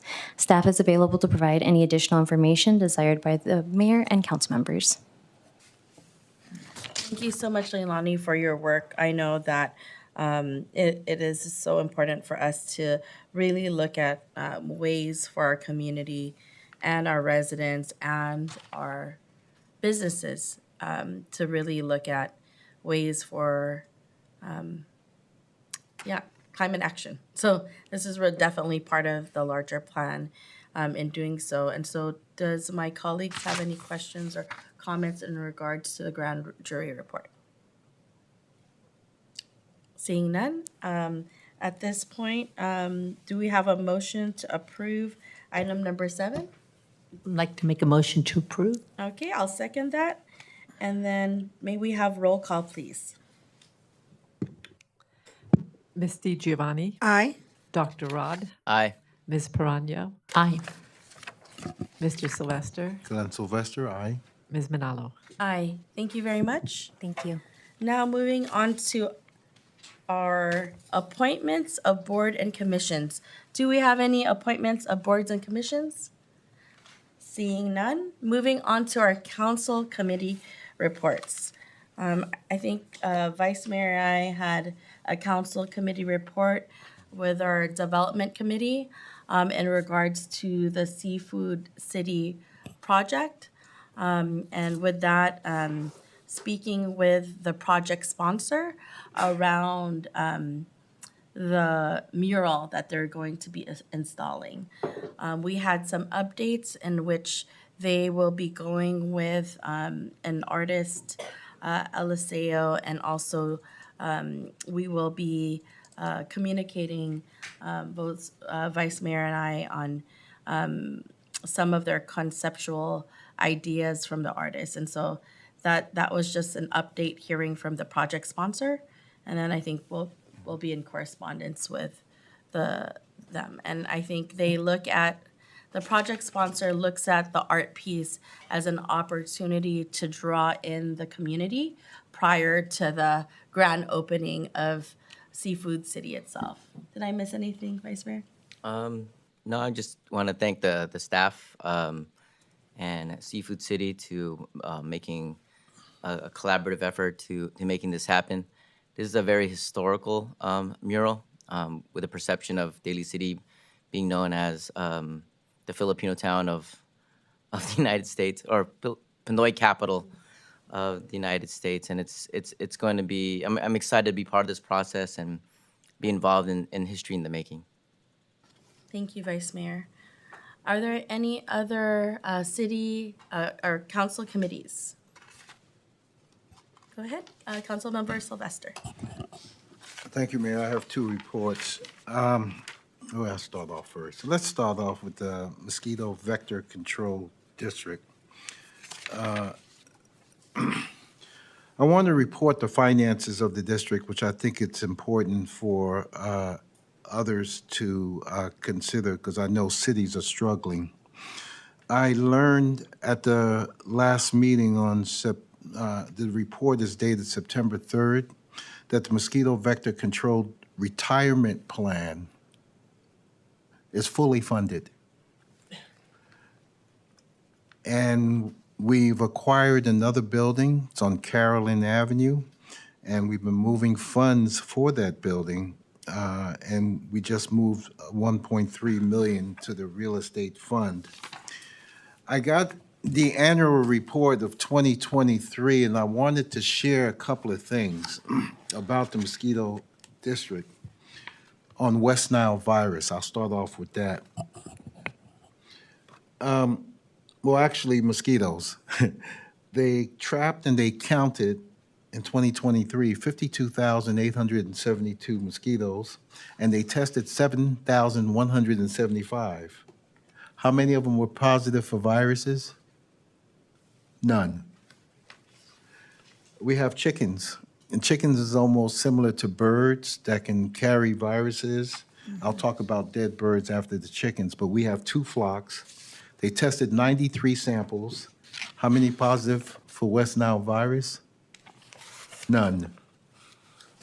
Dead birds in 2023, 348 were reported. And you know, this is very, very important, because if you see a dead bird, report it to the mosquito vector control so that they can come out and do the necessary tests to check these birds for West Nile virus. Anyway, out of the 348, they were only able to test 84 of them. How many positive for West Nile virus? 15. I'm very concerned about outreach. As a homeowner and any other homeowner out in the community, you are paying an ad valorem tax for these services for the Mosquito Vector Control District. In 2023, they did 123 presentations, school presentations, with over 2,600 students and teachers that was reached. A lot of folks do not know that they don't just take care of mosquitoes, but they also advise what to do in the case of rodents and beehives, yellow jackets. All those things are part of within the purview of the Mosquito Vector Control District. And there's a little tidbit I got out of the publication. If there are mosquitoes near your home, high chance likely you have water underneath your home. So you should be aware of that because, and they'll come out and check. Major categories of services requests in 2023, 1,500 requests on yellow jackets and wasps. Kids in the playground, they'll see something like a cotton-looking object on the ground, and it's kind of big, and they'll just probably go up and kick it. It's most likely a wasp nest, and a lot of people don't know. They've did 576 rodent inspections, 488 standing water reports, 486 mosquito reports, and the list goes on. So I just wanted to bring out that the Mosquito Vector Control District, it's there to service us, and I am so happy to be part of that board. And the first time ever from being on the board, I was able to see every employee that works for us. And I think that's outstanding. So that's it for the Mosquito Vector Control District report. The next one is Office of Emergency Services, DEMS, I call it, where each city has a representative at that meeting. So Mr. Piccolotti, our city manager, will, or if he hasn't already, received a new JPA agreement. We have a new director, I call her Dr. Shruti. She's an MD by her profession. And I said to myself, well, what's an MD could learn about emergency services? And you know what? Within the past year, she has done outstanding. She spends a lot of time in emergency services, and she has great forevision. So kudos to her. What she did is she looked at the JPA agreement and saw that the agreement has not been changed since 2014. And the major changes made in that agreement dealt with the Sheriff's Department, which was a very integral part. I mean, they're still involved to a certain degree, but she saw to make changes and just to update the agreement. I talked about her forevision, and what I mean by forevision, the last meeting, I would have never even thought about this. What she did is she had her staff check on the weather outlook, and not just for San Mateo, not for California, but the entire nation, the weather outlook for next year. She also checked for the precipitation outlook for the entire year for the United States. See, this is all about preparing for what may happen. And she also checked for seasonal drought for the entire nation for the whole year. And I'm sure there are a lot of cycles and charts that is brought out, say for instance, the domestic violence chart and the different stages. Well, I learned about the emergency management cycle, which is prevention, preparedness, response, and recovery. I got a little note here I wanted to elaborate on. You remember when we had the floods and our city offered sandbags free of charge? And I asked our city manager, how do we do on the sandbags? Did you have enough of them? Through the chair, yes. We have we have stock in several places, and we've been able to provide them to any resident that comes through. We have 2 locations. One is up on Citrus in front of the corporation yard, and the other one is down at the wastewater facility.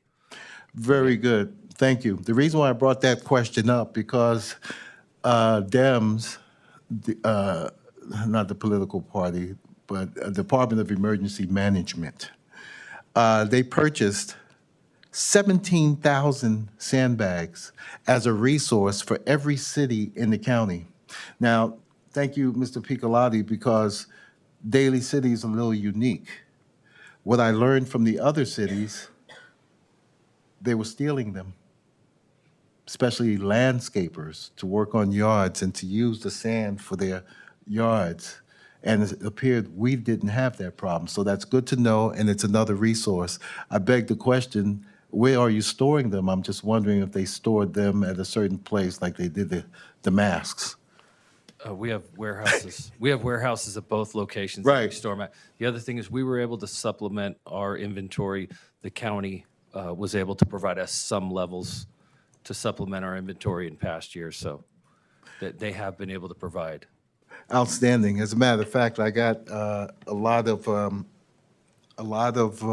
kudos for coming up with an idea because I'm thinking about mutual aid in the cases of emergency, and I'm having them look into the possibility of working with, like, say, Alameda County or places across the water, and do we have boats to transport folks in? And they said, oh, that's a good idea, to come into South San Francisco, come in from under Highway 92 and et cetera. So they're looking into that. The next item, emergency services, is they teach classes. And people learn differently. There's your audio, where they like to hear it. There's your visual, where they like to see it. And there's your kinesthetic, where people actually do hands-on. Department of Emergency Management is now offering classes, and I'm of the opinion of TOT. Teach one, train one. It becomes a force multiplier. They've conducted evacuation drills. They did it in El Granada, Paloma Park. They even did it for children. It's called Children's Emergency Response, and they called it a pillowcase event. What happens is the kids go into a room, and if we were in an emergency, what would you put in your pillowcase? I mean, it's community-based. They also have a farm workers advisory and Redwood City senior preparedness. So I think those are all programs because as part of Daly City, we pay our fair share. As part of that, so why not? If you don't ask, you don't get. I also like to make mention, and this is my last point, is the collaboration of the Department of Emergency Services. We have our police, we have our fire, but the Department of Emergency Management, they're there to help as well. They had an 8-alarm fire, a structural fire, at Middlefield Road in Redwood City recently. And a lieutenant from the sheriff's department said, and he quoted, "It was great to have the Department of Emergency Services here because it takes a load off of our backs." You let the first responders do their thing, but emergency services is there to help. They also assisted in hazardous material response. And lastly, Pacifica Pier was damaged by surf damage. And DEM was there to assist the city while they effected repairs. So Department of Emergency Services is it's good, and very happy. And I definitely make it a point to glom on to anything I can get. I think I made mention one time they had these was it air filters? And I wanted to make sure Daly City got their share. I mean, if they got it, why not have it? And then we can give it out to the various resource and locations should it need be. So just, that's my report for Department of There Emergency was- Services. Through the chair again, there was, in the outreach, they sent out a notice yesterday regarding the elevated temperature. So they're constantly sending communiques out to different communities within the county. Have you ever heard of Zone Haven? No. Leilani is nodding her head. Well, apparently, we have a contract with Zone Haven, and they just changed the name. What it does is you put in your address, and in cases of a fire or any kind of emergency, you just bring up the app, and it will tell you if your zone is affected in any way and what's the safe routes of evacuation, and it's free. And Leilani's saying, I don't know, help me out here. I just learned about it and I immediately downloaded the app. So I think it's something that we all can do. And you can also watch the zones for your loved ones. Oh, what's happening down there in Redwood City? And you put that in and you can see if they're affected as well. So it's definitely a learning experience. Thank you. My report. Thank you very much for your report, Councilmember Sylvester. I will report on two committees and regional assignments. One will be the Bay Area Water Supply and Conservation Agency.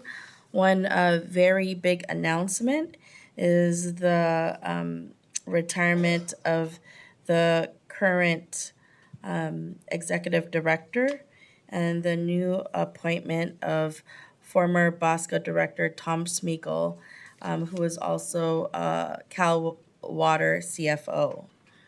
And some of the items that we did approve is the negotiations update on the new Tier 2 plan pending resolution of the potential MPQ amendment. And then also around Bosca's plan to adopt a package for consideration action from each of Bosca's agency's governing body, as well as an update on the Healthy Rivers and Landscape Program. Also, we did, there was an action item for the board adopted resolution 2024-02.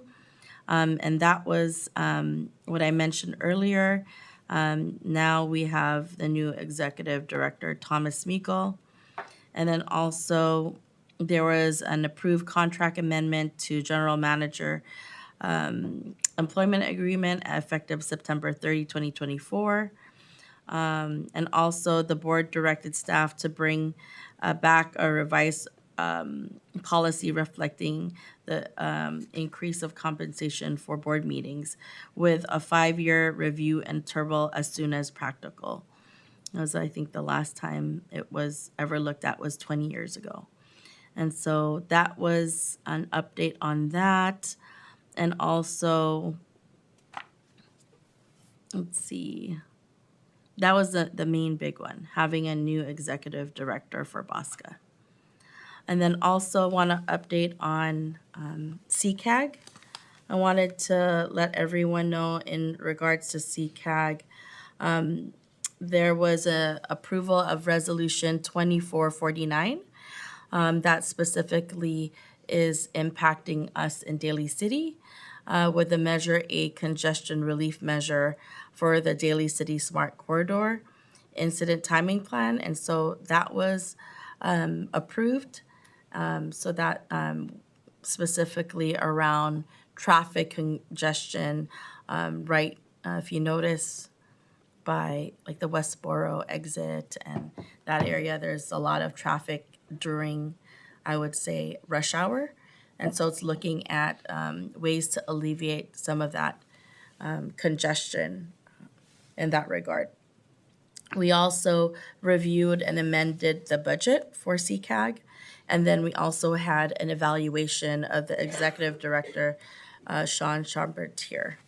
And so that is my report out for the regional committee meetings. And now moving on to city council meetings, and so our city council report. I'd like to say, first and foremost, with September still being here, I want to say thank you to, we just learned about all of the preventive measures about making sure we have fire alarm systems in our homes, and that they're working, and but really how important that is. But on the other end, when there is a fire, I want to say thank you to our firefighters in Daly City and San Mateo County, because September is also Firefighter Appreciation Month. And so if you do see some firefighters around, please thank them. And I also want to share that I joined the class of 2025 San Mateo Leadership Council event. The San Mateo Leadership Council is really a wonderful opportunity where there are nonprofit leaders, government leaders, and private sector leaders that all work towards collaborating one another, looking at projects in San Mateo County to work on issues that are countywide, and also looking at opportunities to help also cities or municipalities to work on projects collectively together. And also want to say what an amazing Arts and Culture Commission opening for the Dolger Senior Artworks.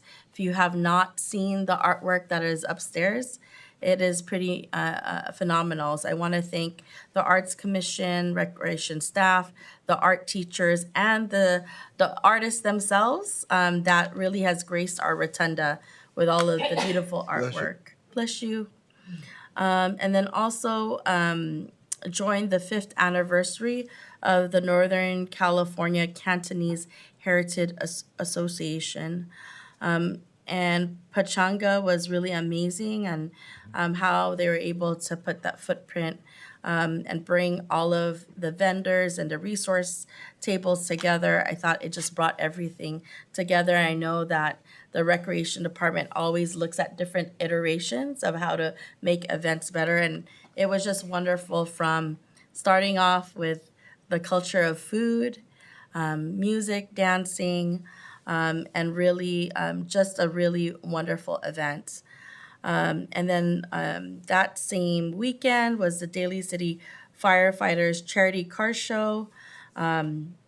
Something very unique. I mean, they had like a smash car that I don't think I've ever seen. But that was a unique feature at the car show, but also just all of those that joined. I know that Ethan, my son, was definitely enamored by the McLaren that he got to see over there. So it was a huge diversity of cars to support really the charities that the firefighters bring forth. Also, the Daly City History Guild Museum highlighted Carmen Blair discovering the extraordinary Cow Palace.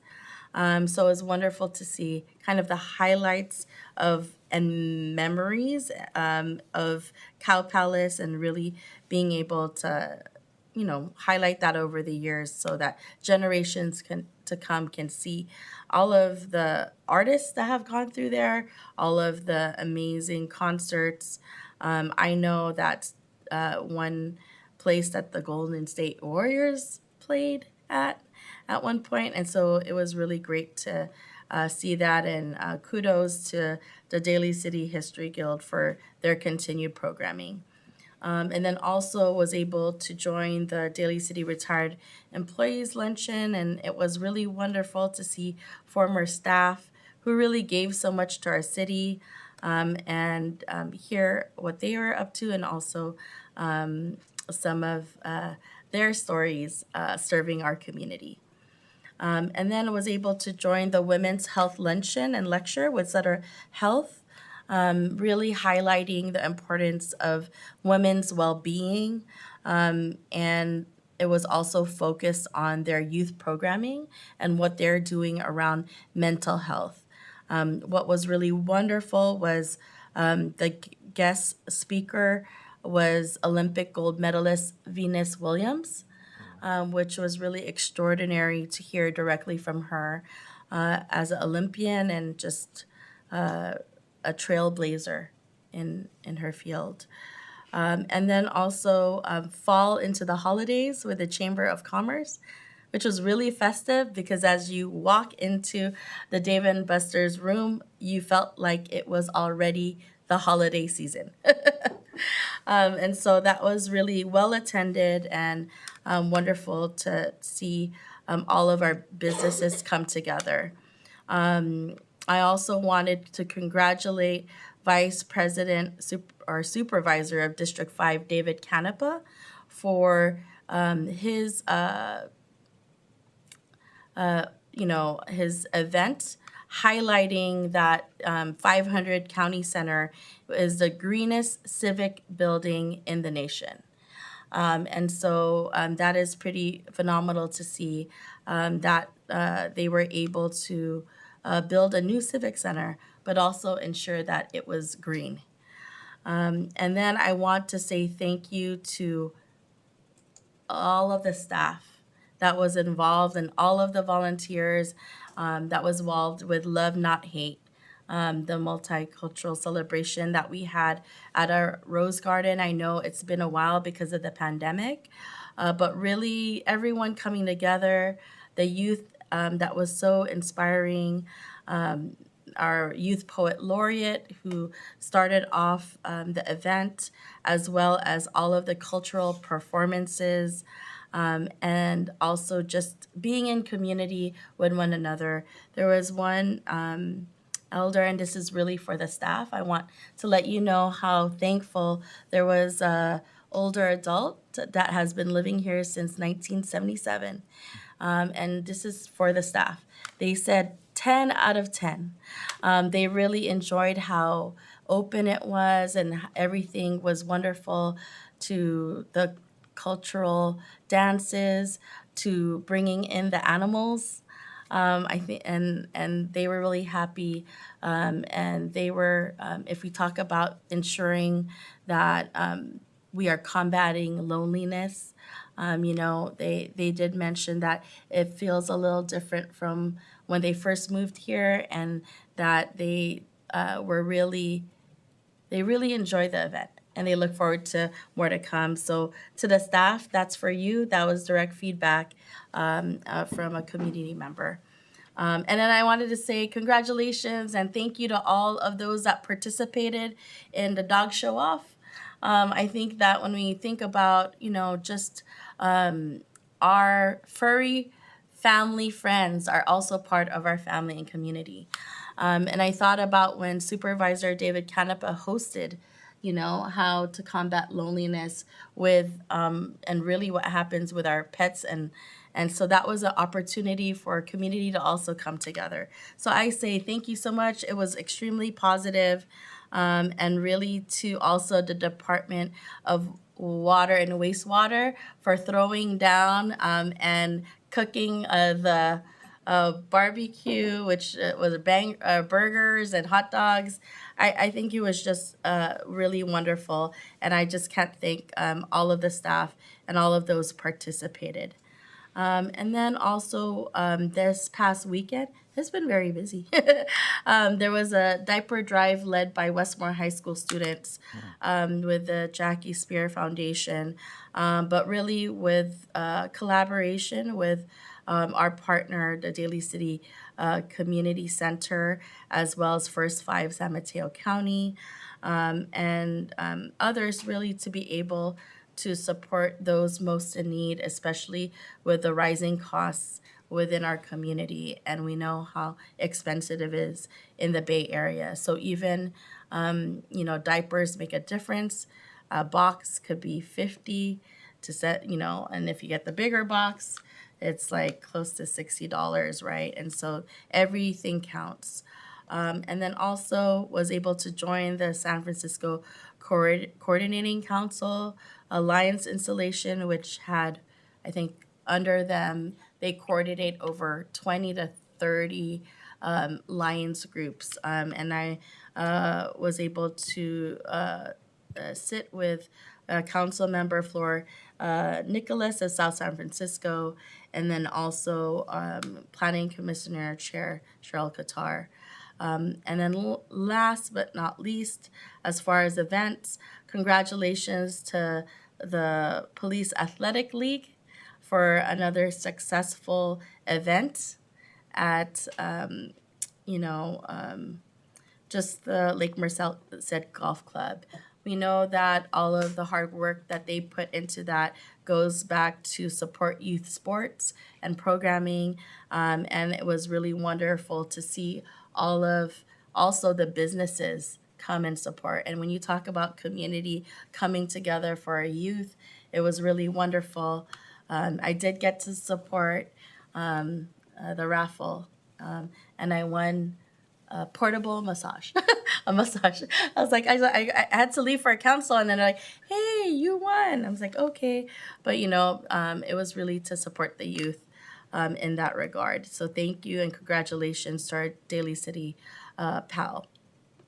And then lastly, we're inviting everyone. So October 5th is going to be a very exciting day because we have two events. We have our North County Fire Authority Service Day, as well as the 10th anniversary of Kasayahan sa Daly City. So those of you who are watching, you're welcome. That Kasayahan sa Daly City will be at Marchbanks Park. And then right here at City Hall, for those of you that have not been to City Hall, we're having an open house right here. I want to thank in advance the departments that will be here. So if you have any questions, you're watching right now, tell your neighbor. It's an opportunity for you to ask the questions you have directly to our city departments. And that is October 11th, Friday, 5:30 to 7:30 p.m. right here at City Hall, 333 90th Street. Hope to see you there. And that is it for my city council reports. I now yield to Vice Mayor. I don't have any reports at this time. Okay.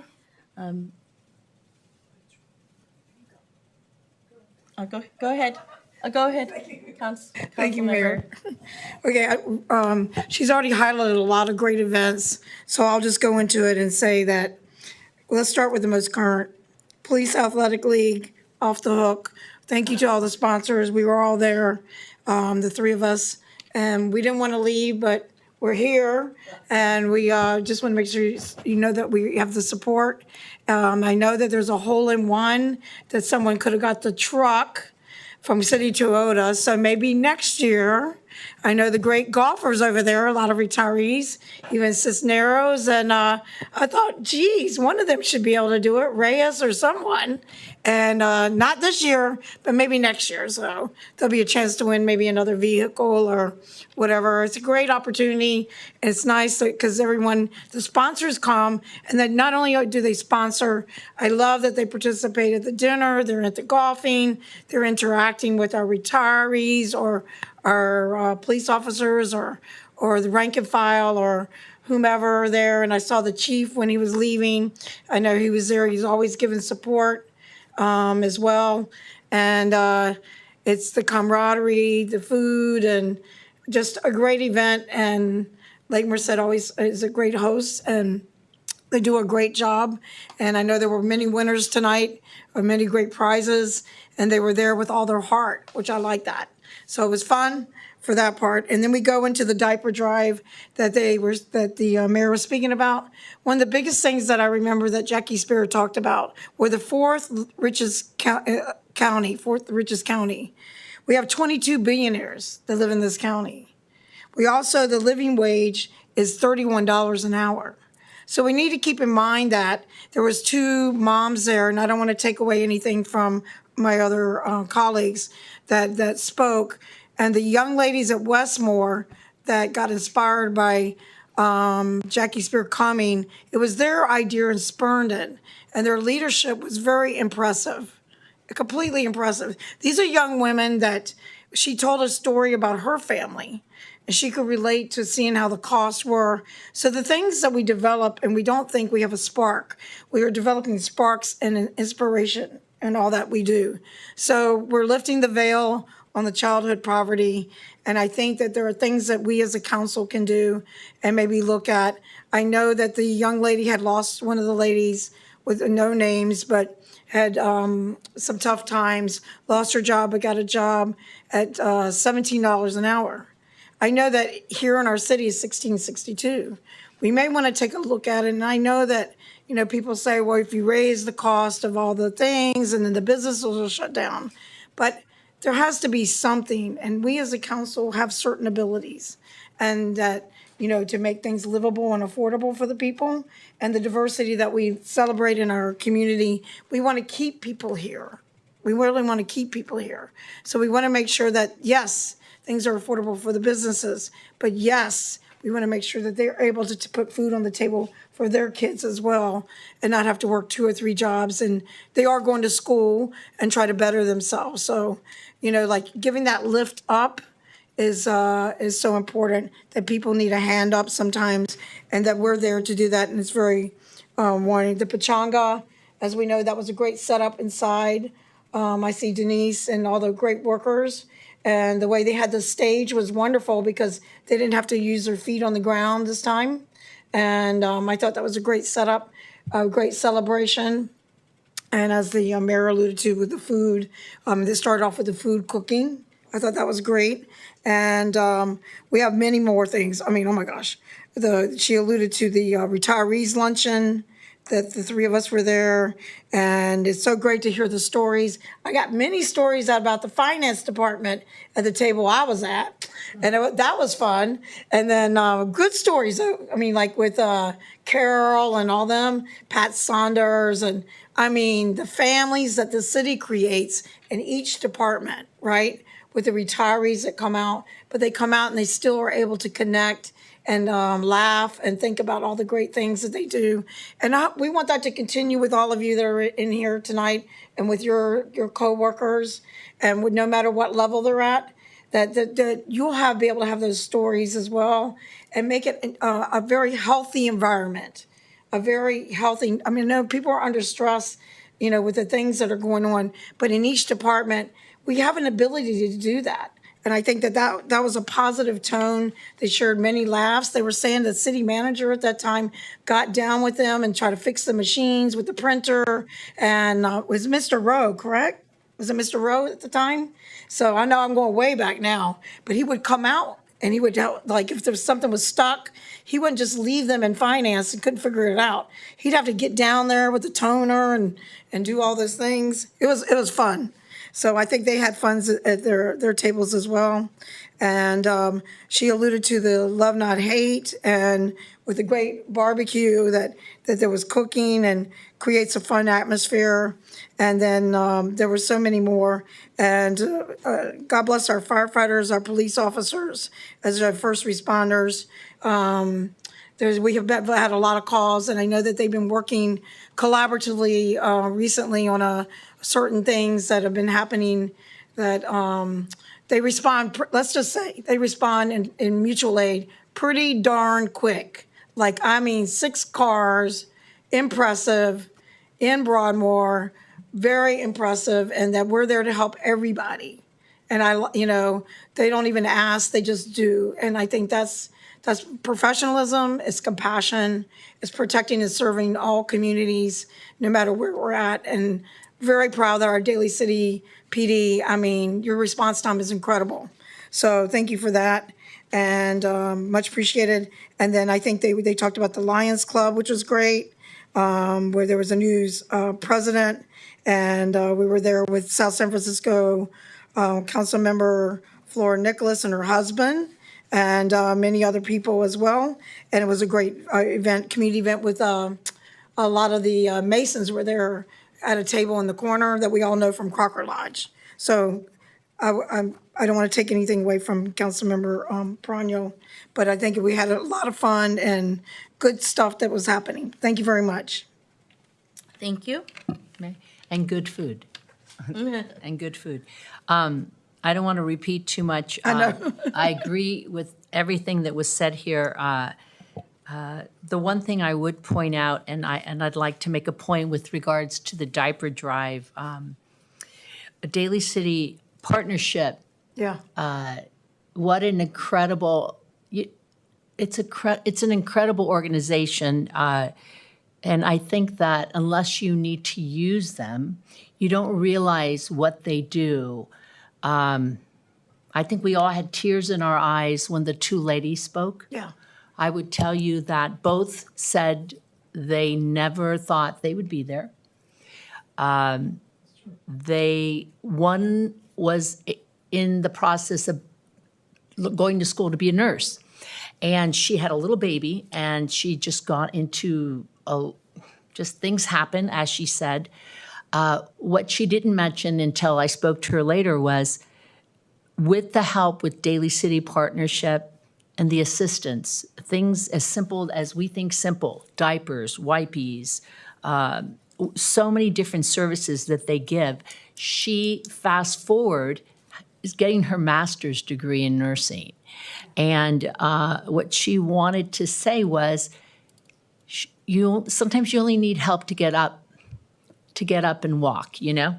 And when she needed it, they were there, and she didn't want to forget it. The second young lady was her birthday, and she'd never spoke at any event, and I think she was shaking. She was standing next to Pam, I think. She was pretty shaky, but it was her birthday, and she was honored to come and speak. She was the lady who was driving Lyft and then got a job for $17 an hour. But she was so grateful as well to receive the services. And the reason I'm bringing up Daly City Partnership is I spoke with Mike, right? And he's mentioning that they're having a hard time. So I just wanted to put it out there in the community that, you know, it would be they would be grateful for any type of donations. Contact them. Besides diapers and wipes and things, they help the community with so many programs: childcare, programs for youth, mental health services, basic safety net support, support for seniors, and they need help. So that's something that if people out there, organizations feel like they want to help. I will say I'm not used to being 79 degrees out in the sunshine in Daly City, and that was today at the PAL golf tournament. What a wonderful event, and I would just say it was nice to see a lot of old friends and new friends, and I was honored to be able to help once again. That was really nice. And everybody else spoke about all the other events, so I also was proud to be there, and I just want to say what an honor it's been to be able to represent and to learn and to see what's needed in our community. So that was all I wanted to say. Thank you. Thank you, Councilmember Praano. Any other city council reports? Seeing none, we will be moving on to our next item, and that is staff reports. City Manager Piccolotti? I don't have any reports tonight. I'd just like to let the council know that Thursday we'll be celebrating Employee Appreciation Lunch here in the Rose Garden. Thank you so much for that announcement of the Employee Appreciation Luncheon. Thank you. Now moving on to our adjournment. In memoriam, I'd like to pass this over to Councilmember Praano.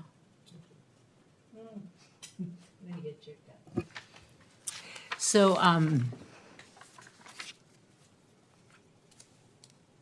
a dear friend passed away this morning.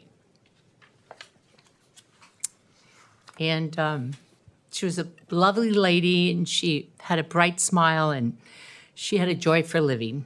And She and her husband Russ were married for 40 years. They have 3 grown children. And she wasn't doing well. She was battling something, and, something else happened. And it was not expected. And she's going to be dearly missed. Her name is Renee Ferreira. Thank you. Thank you, Council Member. Also in a journey in memory of grandmother of library assistant Jessica Lee. Madam Mayor? Council Member. Thank you. We'll make this one really short. I'd like to journal in the memory of Michael Philip Verducci, April 3rd, 1950 to August the 22nd, 2024. Michael Philip Verducci passed away peacefully on August the 22nd, 2024 at Mills Peninsula Medical Center, along with his family. Most of you know him in the community, and the family had moved to, as most people know, is South San Francisco, where Mike grew up with his siblings, Jack, James, Frank Jr., Mary Ann, and David. Mike excelled in sports from a young age, and many of you knew him in wrestling at South San Francisco High School. And there's many more things to say about him, and they said I can say it till next time, but I also want to mention that he's also Paul Verducci's relative and godfather as well. So I know that it was humbling to be there with the family, and that he'll be remembered for all he does, and to all the people at Ceremony Ford, which is a great family business, and we all know Paul. We send our heartfelt condolences. Thank you very much. Thank you. Any more? Okay. So maybe I'll have a moment in silence